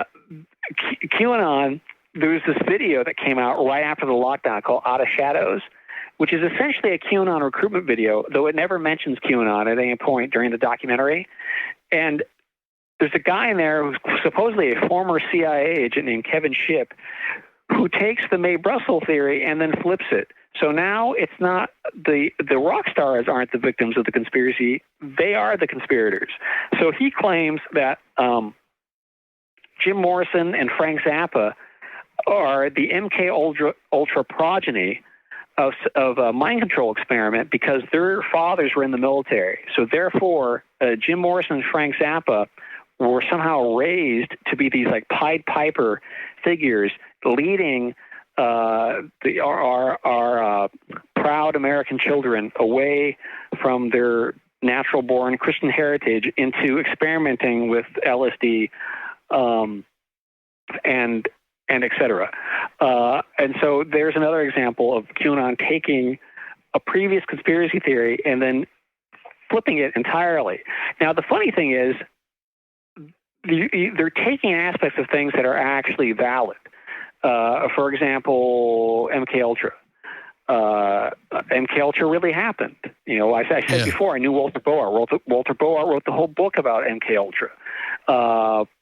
That actually happened. You know, the U.S. government used tax dollar money to experiment on children, women in mental asylums, prisoners, without their knowledge. They did radiation experiments on them, and they did mind control experiments on them. And in fact, in the early years of the Bill Clinton administration, they had a whole commission, a radiation commission on the illegal, unconstitutional radiation experiments on children, prisoners. This was in the news. I mean, you can go to Google and look at, you know, radiation hearings, Bill Clinton. It'll come up. What is not known is that as part of those hearings were also the fact that those same scientists who were doing the radiation experiments were also doing MK Ultra mind control experiments on these same victims. And that was actually, it came out during the hearings, but it was not widely reported. Right. So when you have a mainstream media that for decades says there are no conspiracies, conspiracies never happen, even though every day in the legal system someone is convicted of conspiracy charges, right? But conspiracies never happen. You know, oh yeah, Watergate happened, but that's some anomaly. And then someone can come along and demonstrate, well, what about MK Ultra? What about this? What about that? But then what happens is suddenly, then they flip out they switch out the valid actual conspiracies that are happening, and then switch it out with, the Illuminati are kidnapping your kids, taking them underground and extracting adrenochrome from their pineal glands. And they're using that to stay young because, of course, Tom Hanks looks so youthful. And Ellen DeGeneres, man, she looks just like she did when she was 20. But somehow Tom Hanks, Ellen DeGeneres, and all these Hollywood celebrities are extracting adrenochrome from children with the help of the Illuminati and remaining young. So when you have decades of mainstream media denying that conspiracies happen, then someone else can come along and demonstrate, well, no, they do happen. Then suddenly there's this tendency to believe every single conspiracy theory that comes along. And they don't stop to think about how this is being used as a propaganda tool. And conspiracy theories have always been used as a propaganda tool. The Protocols of the Elders of Zion, which started out as a satire, was then was hijacked by the Nazis and rewritten to make it seem like it was the actual minutes of an actual meeting of a conspiracy of Jews to bring about, the totalitarian overthrow of Germany. Yep. And so, and there's a great Will Eisner, the great, brilliant graphic novelist Will Eisner, who created the spirit. He did his last graphic novel that he did before he died was called The Plot. Highly recommend it. In graphic novel form, he gives you the whole history of the Protocols of the Elders of Zion. And that's an early example of a conspiracy theory which started out as a satire, being hijacked and used for a different purpose than it was originally intended. And in fact, I have a friend who was there for the first Q posts. He was actually there and saw Q posting initially in October of 2017. And this friend spent a lot of time on 4chan, so he's very familiar with that whole world. And he said that the consensus was that these were genuine, that those initial posts were absolutely posted by someone who had access to the White House. And then he said soon after that, it became a kind of like giddy Q posting where everyone was posting his Q. He said, he goes, I posted this Q. Wow. and he said, he goes, and the mythology was just like building, and they would throw in the adrenochrome and all this stuff, and then other more rational people would come in and say, this doesn't really make any sense, and they would just double down on him, and this person would come in and try to use logic and rationality to explain how this doesn't make sense, and then they would just double down on it and say, you don't know what you're talking about, you're obviously part of the conspiracy. And he said it was all like fun and games when it was contained on 4chan. And he goes, then it began to spill out, and it started infecting the real world, right? And so I don't think that this was something that was random.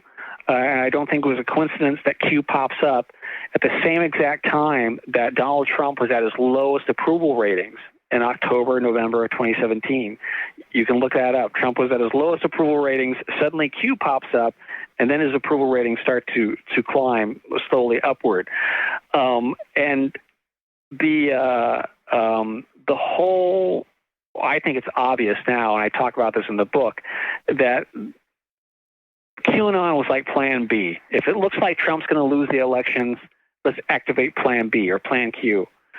And that leads to January 6th. There's a guy who does a podcast called The Farm, and he interviewed a fellow named James Scaminacci, who actually has a background in military intelligence. I do not. But he said that it was clear to him as the events of January 6th unfolded that the MAGA crowd was just a cover for the real attack. I don't have any background in military intelligence, but that was the same conclusion I came to watching the events unfold, because I had been monitoring all these Q-tubers prior to that. And it seemed clear to me, without Q, January 6th doesn't happen. And the way I've described it is that the QAnon architects are kind of like the equivalent of the Reich Ministry of Public Enlightenment and Propaganda, which was run by Joseph Goebbels. The Proud Boys and the Oath Keepers, they're kind of like the brown shirts and the SS, respectively. So the Q people and the MAGA crowd, they didn't go there thinking they were going to break the law. Most of them were there to protest peacefully. But you can tell that it's the Proud Boys and the Oath Keepers who come in and stoke the fire. And so you have a lot of people who are just wandering around the hallways, rolling Pelosi's podium around, pissing in the potted plants, stuff like that. That's not the concerning part. The concerning part is the people who are in the camouflage with the zip ties on their belts, and they got cameras mounted on their chests, because clearly the intent was to go in, truss up Pelosi, Schumer, Mike Pence, hold them hostage until they could get what they want, maybe assassinating them while live streaming it, which is kind of like an Al-Qaeda kind of move, which is funny because these guys would claim to be, to despise Al-Qaeda, but here they are using the same counterinsurgency techniques. And it was only a pure synchronicity that one of the security guards drew them away from the unlocked door that was preventing them from going in and trussing up Pence and Pelosi and Schumer and all the rest. The door was unlocked. They didn't know that. This one security guard comes by and lures them away, and they all go chasing him. Otherwise, they could have just walked right into the room. It's really only just a series of synchronicities that prevents January 6th from being like November 22nd, 1963, like just total bloodbath kind of a day. And I think, and if you read Operation Mindfuck, I think it becomes clear that the entire QAnon narrative was built up to lead to build up to January 6th. It's clear to me that the same gang stalking techniques that were being used against Damien, somebody decided, let's use this against an entire population. How do we do that? Well, obviously we have to use these advanced psychological warfare techniques. Ironically, in Out of Shadows, the documentary, they bring in Michael Aquino. Now, Out of Shadows documentary starts out with a fairly reasonable thesis. It says that Hollywood is being used as a propaganda arm of the U.S. government, which is a totally valid point. Right. And in fact, I'm working on a book right now called Hollywood Haunts the World, and there's a whole chapter in there about Hollywood being used to disseminate propaganda, going back to World War II, maybe even earlier. So that's a totally valid point, and Out of Shadows begins with that point for about 8 minutes. Then it sort of starts to veer off into the Twilight Zone. And so they start with the valid information, and then they veer off into the disinformation. They bring in Michael Aquino. Michael Aquino, who anyone who's read William Cooper's Behold Pale Horse will know who Aquino is, because Cooper published Aquino's Mind War paper in the book. Out of Shadows talks about Aquino. Aquino was a psychological warfare officer. That was his specialty. He was an occultist, Satanist. I guess technically he wasn't a Satanist. He was a Setian because he was a member of Anton LaVey's Church of Satan, and he decided Anton LaVey wasn't hardcore enough. So he went off and started his own thing called Temple of Set. Michael Aquino has this severe widow's peak, pasty face. To me, always looked like an overgrown Eddie Munster, like if Eddie Munster had eaten too many Twinkies. And he had a wife named Lilith. And during the midst of the Satanic Panic in the 1980s, people accused Aquino of running a child molestation ring in the Presidio in San Francisco. He appears with his wife Lilith on an episode of Oprah Winfrey to defend himself. He's found innocent of those crimes. Aquino wrote this paper called Mind War. And so Out of Shadows spends about 10 minutes on Aquino and talking about this paper, Mind War. You see the cover page in the documentary. It says Mind War by Paul Vallely and Michael Aquino. The whole point of the paper is his superior, Paul Vallely, asked Aquino to write a paper saying, how are we going to perform psychological operations post-Vietnam? We need new ideas. We need to figure out how to invigorate this. And Aquino, the point of the paper is Aquino says, we have to go about this in a totally different way. We're entering into an era of this new electric digital environment that we're entering into. You have to do the psychological warfare in such a way where the target is not aware that they're being told to do something. You have to create a rapport with your audience, with the target, so that the target feels like they're doing all of this entirely on their own, that it's their own decision to do this. And so in Out of Shadows, they talk about how Aquino's using his satanic philosophy to write this nefarious paper, Mind War. They never mention the fact that the co-author of the paper, Paul Vallely, is the only military guy to come out and say that Q was genuine. Oh, wow. and the entire QAnon crowd went nuts. They were like, oh, my God, it's amazing. Paul Vallely, who's a real highly decorated, highly respected member of the military, comes out and says that Donald Trump can't trust the CIA or any of these other intelligence agencies, and so he's relying on a small group of 300 or 500 ex-intelligence officers, some current intelligence officers, and Q has connections to those people. So everything that Q is posting is accurate. And he went on several radio shows to say this in 2019 and 2020 leading up to the election. So you have Out of Shadows, which is this pro-QAnon, pro-Pizzagate, QAnon recruitment video, talks about Michael Aquino and how he's a Satanist, and his Mind War paper, grew out of his satanic philosophy. Never mentions that the co-author is the only military guy to come out in support of Q. And then if you look at the way the QAnon posts are written, they're written per the tenets of the Mind War paper. They create a rapport with the target by writing all the posts in terms of questions. They're not statements. They're not talking at you. The Q posts are all questions. So you have to answer the question yourself. But the way they're written, you can only come to one conclusion, which is vote for Donald Trump, support Donald Trump.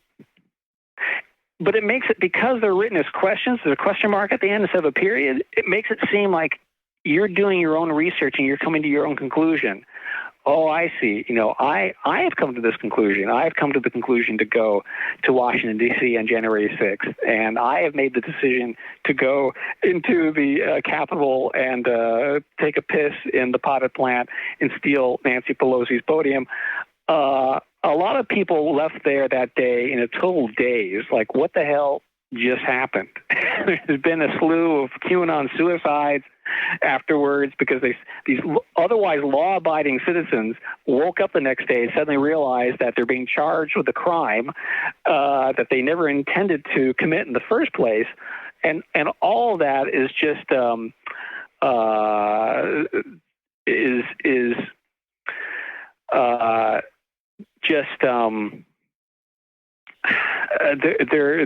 the scapegoats. Right.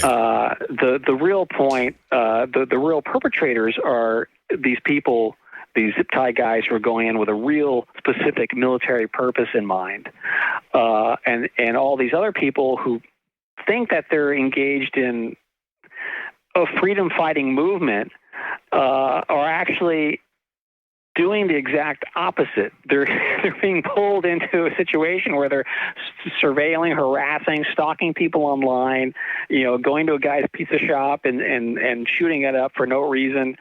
I had a friend who told me, the guy who went to the pizza shop in D.C., what the hell is the name of the I pizza? Can't think of the name of it, but I know what you're talking about.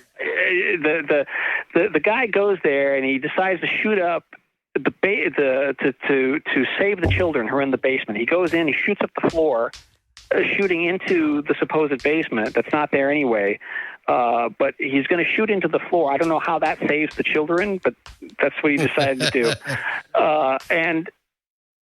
And a friend of mine said, well, one theory is that he's like a mind control guy.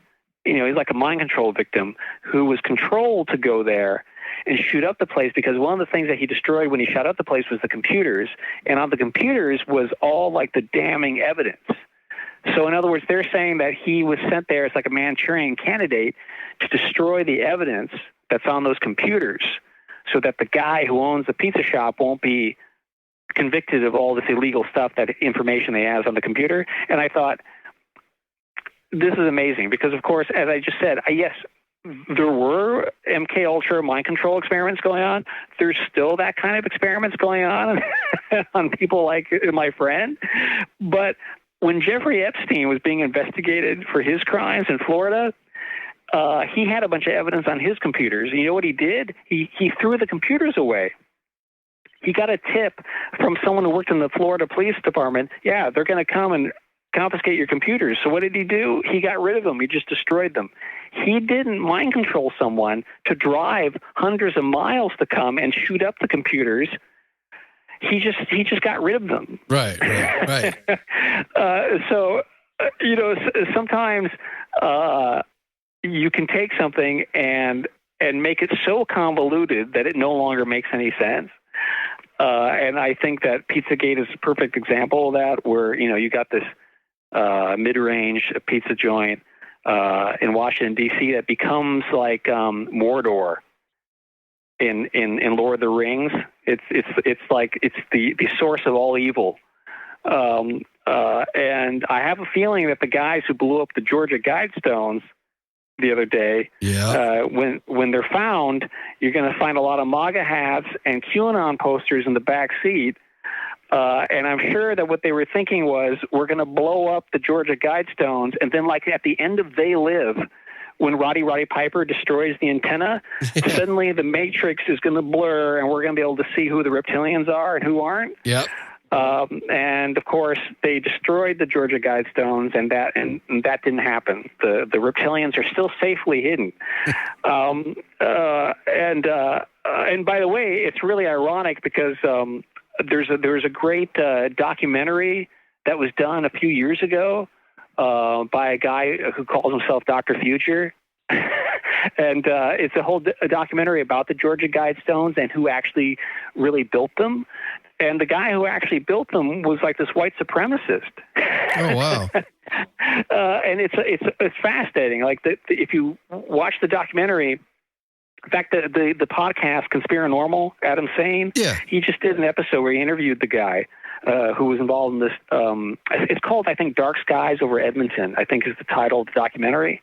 And it's all, and he goes through the whole paper trail. It's really well done.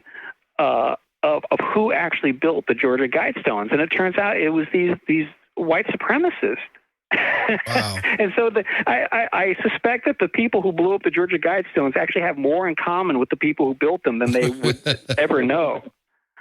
See, so Operation Mindfuck is basically a deep dive into QAnon and how it came together, and the people that were posting, and all about how it fit together with Donald Trump and getting reelected, right?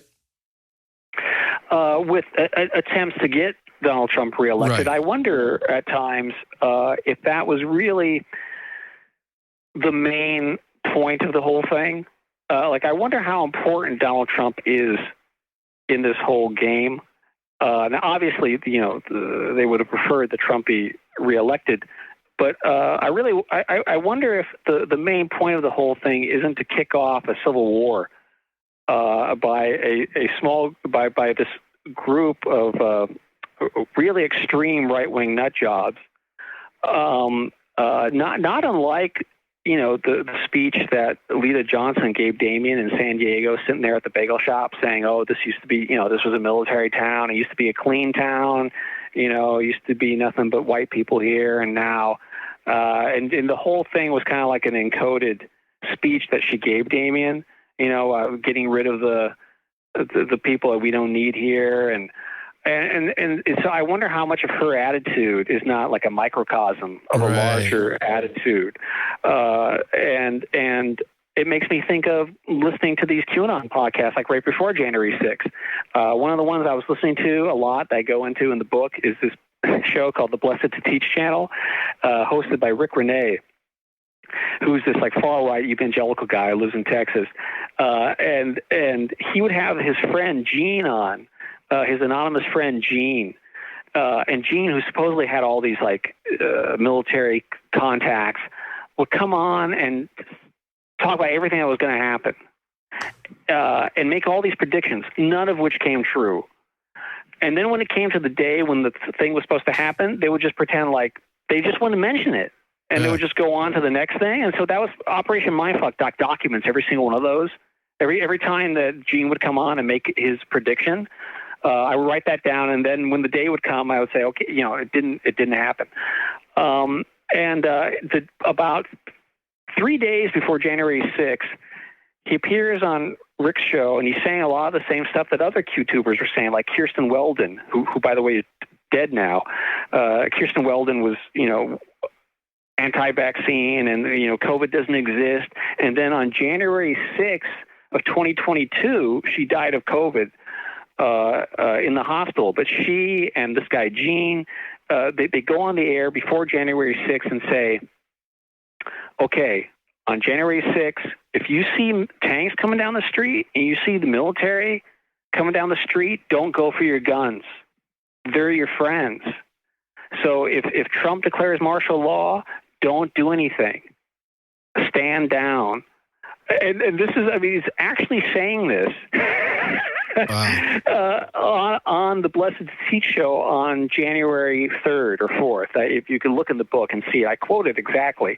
And there were other QTubers who were saying the same thing. It was almost as if they were all in the same giant room being indoctrinated, like a group of fresh-faced Scientologists who are just about to go out into Hollywood Boulevard and pulling some marks off the Greyhound bus to bring them into the Celebrity Center. It was like listening to a bunch of people who were indoctrinated by Jim Jones or something. Right. Except they're not in one giant auditorium. They're just on the internet in the giant virtual auditorium.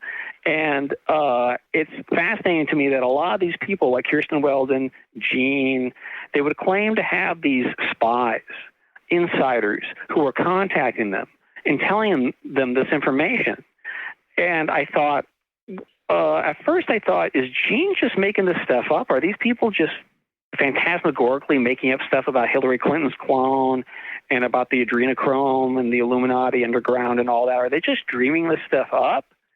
And later on, Gene, and I mentioned this in the book, Gene talks about how just mysteriously these spies came into my life and started giving me information. And Robert Anton Wilson said something very important. He said, if you're involved in this field at all, conspiracy theories, you're going to get approached by people. They're going to give you information. Every day you should wake up, look at yourself in the mirror and say, have I become a useful idiot yet? That's a question that Gene obviously never asked himself. And I realized, I thought just intuitively, I don't think he's making this stuff up. I think there are people who are actually telling him this stuff and he's repeating it. See, and the same with Kirsten Weldon. It's all a perfect example of kind of what you're saying. It's a social experiment. And, I was lucky enough that when I was growing up, my grandfather told me, there are 3 lanes in life. Drive in the middle one. Watch the 2 people on the crazy other sides, because when you're driving in the middle lane, you're going to see this guy's too far this way and this guy's too far this way. And they're both crazy in their own little way, And it is true. But for some reason, people can't see both lanes. They can't see how far it's going to the left or how far it's going to the right.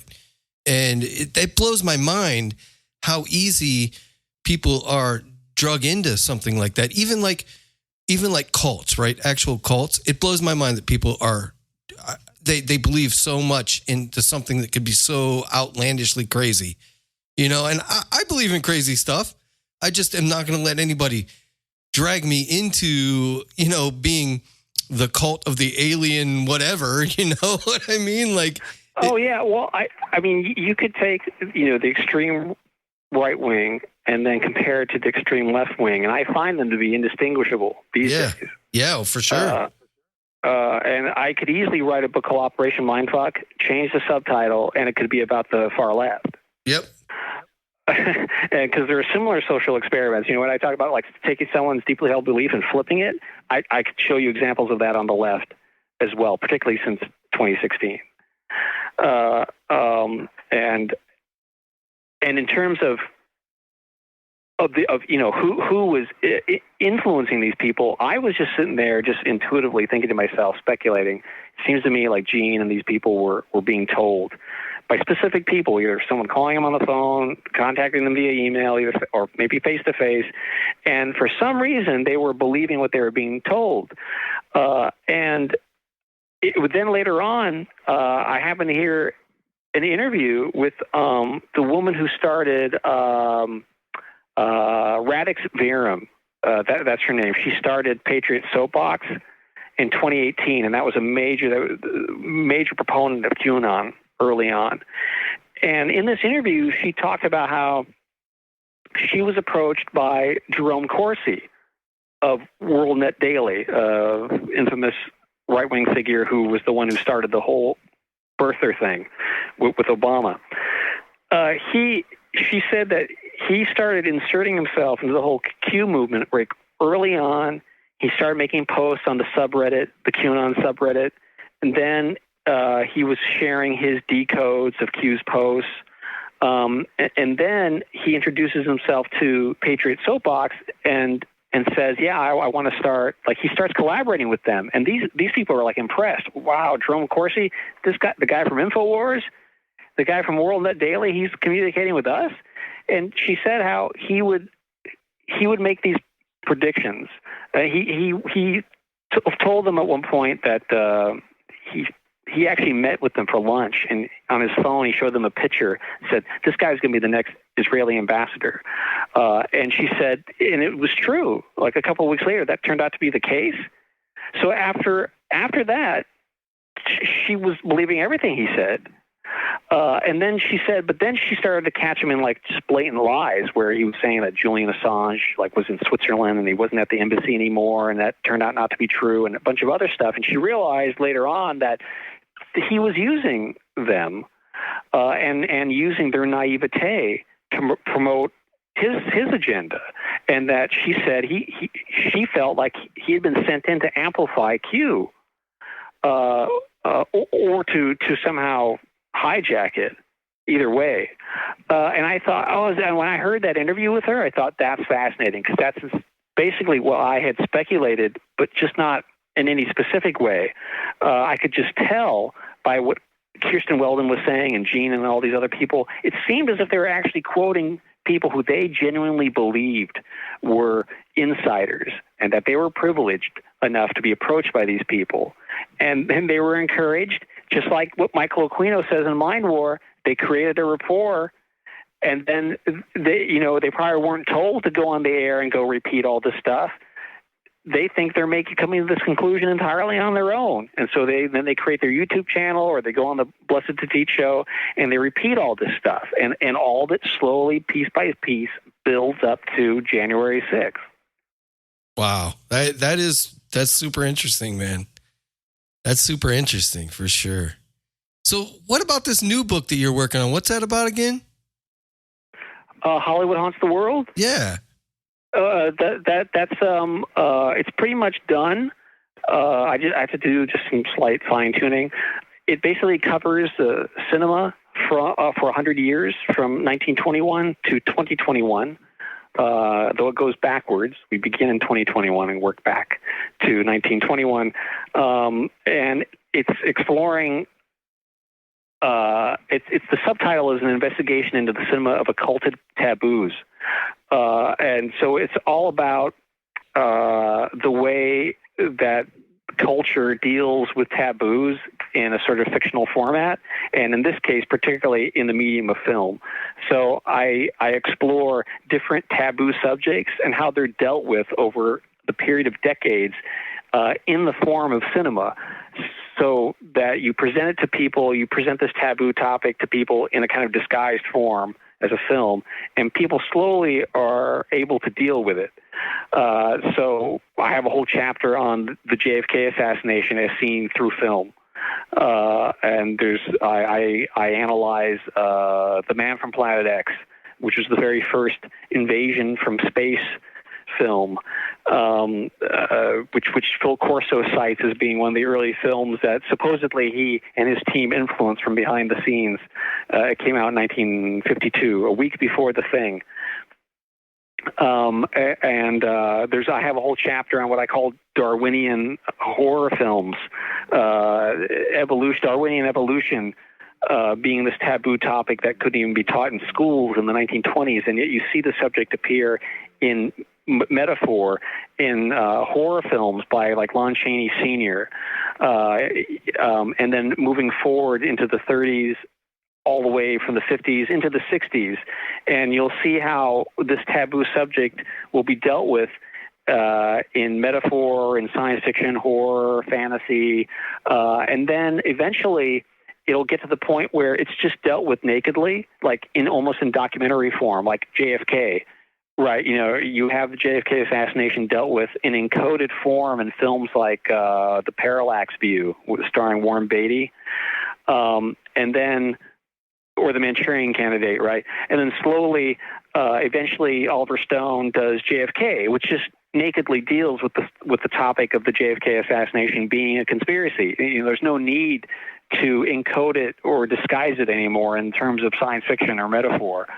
And so you see this process with many different topics. There's one particular chapter I enjoyed writing that was all about Jack Parsons, who JPL. Yep. Some say Jet Propulsion Laboratory really stands for Jack Parsons Laboratory. He was an occultist, friends with L. Ron Hubbard and a colleague of Aleister Crowley. And created the rocket fuel that got us to the moon, but he was also a magician, not a stage magician, but, practicing actual thelemic magic per the traditions of Aleister Crowley. And how, to come out in 1950 and say, oh yeah, major figure in the space program was this occultist, that's just not going to fly. But you can talk about it in encoded form. And so I go through the various films, including Twin Peaks, the recent Twin Peaks, The Return. There's and the original Twin Peaks television series in 1989, 1990, and then Fire Walk with Me. There's references encoded to Jack Parsons, and then eventually there was a series produced by Ridley Scott, created by the guy who co-wrote Black Swan, the Darren Aronofsky film. They did a film called a series that was on for 2 seasons called Strange Angel, where Jack Parsons was the main character, and they just nakedly said this is what happened, and so and that was just a couple of years ago. But it takes many decades to get to that point where the taboo notion, the idea of the space program somehow being, involved with the occult, it takes many decades to get to the point where that's just dealt with in a raw, a kind of realistic, semi-documentary form. Which in its own way is kind of thought control, isn't it? Well, okay, so I as I mentioned before, I deal with, there's a whole chapter where I talk about the examples, documented examples of film being used as propaganda, of actually being, funded by the U.S. military. I mean, Top Gun in the 1980s was entirely a commercial recruitment video, and it was absolutely funded from beginning to end by the military. And there's other examples. There was a feature-length cartoon film of Animal Farm that was funded by the CIA and was shown in schools all around the country in the 50s, and as a way of combating, communism. And so I talk about the examples of Hollywood being used as a way to negatively influence people's thoughts, But then there's this other tradition where you have to encode taboo subjects in a metaphorical way, because the fact is that the just populace is not ready to deal with it, or there are gatekeepers there preventing you from talking about what you really want to talk about. So you have to disguise it in metaphor, and that, that's a tried and true method, literary right. technique. Shakespeare did that, and there's a chapter in Cryptoschatology that's all about Macbeth, and Macbeth being encoded hermetic metaphors, and that's in the early 1600s, and so fiction has always been used in that way. So you have the sort of two traditions that I kind of write about in Cryptoschatology. There's a chapter in there called You Name the Dwarves, which is all about surrealism, the history of surrealism, and I call one strain guerrilla surrealism, Guerilla, guerrilla surrealism, and corporate surrealism. And so I talk about how Andre Breton and Max Ernst and Salvador Dali, when they created the surrealist movement, their whole idea was to, bring down the institutions that control us with this artistic movement. And it never occurred to Andre Breton that it could be hijacked and used to sell products to people. So later, I talk about this later strain, corporate surrealism.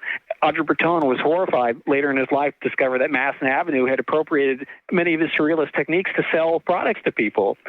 Wow. So you have those two traditions. You have like the guerrilla cinema, using cinema and art and literature as a way of getting the truth out, though maybe encoded in metaphor, and then that other tradition of using it as a way to control people and to control people's minds and to control perception.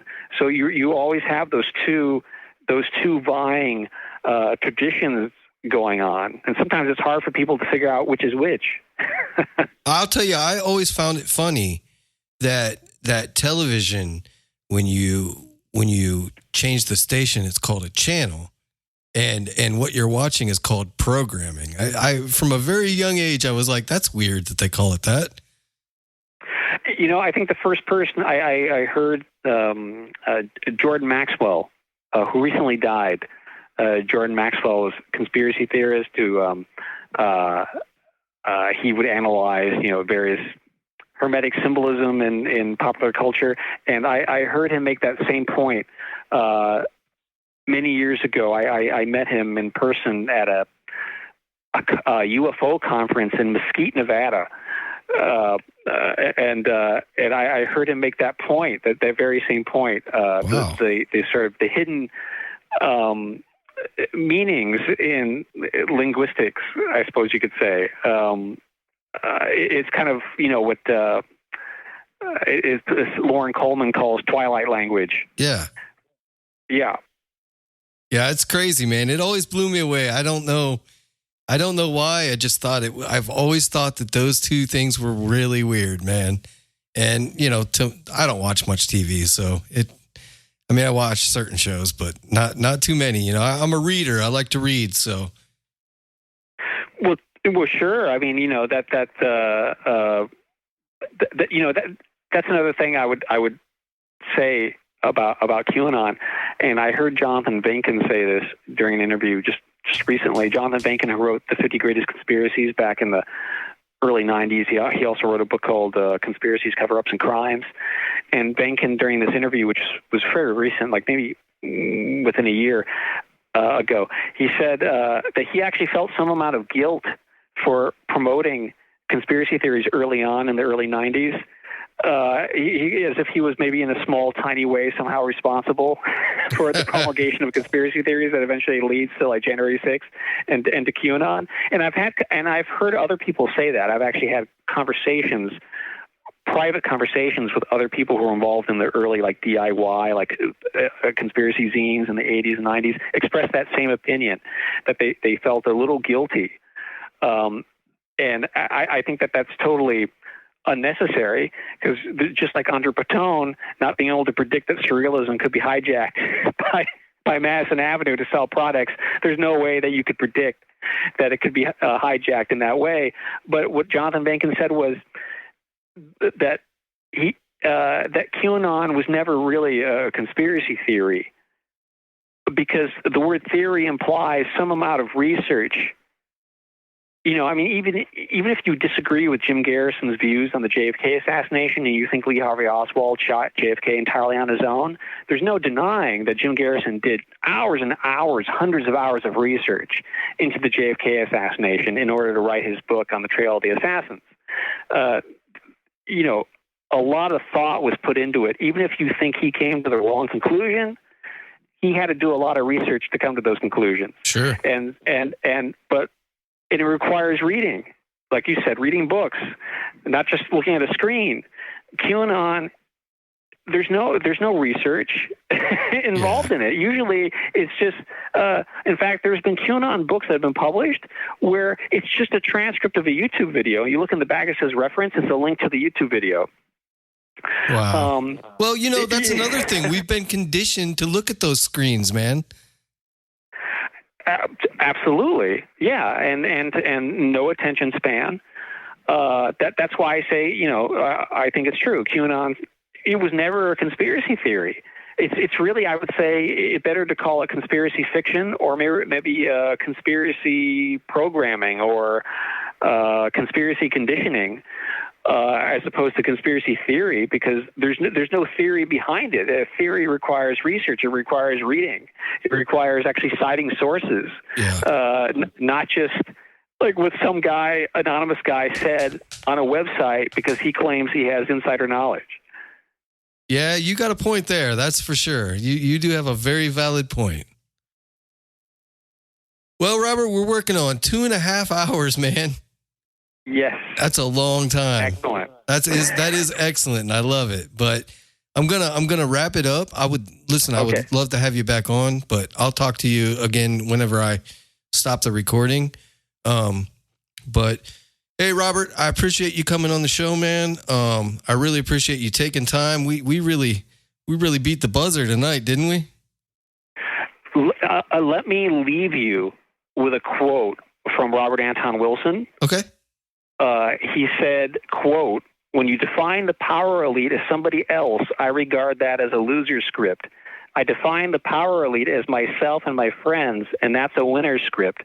The way to accomplish things is with a winner script. I define myself as a winner. I define my program as winnable. I count on the stupidity of whoever seems to be in power to undo them eventually, because, as I've said, every conspiracy has a natural lifespan.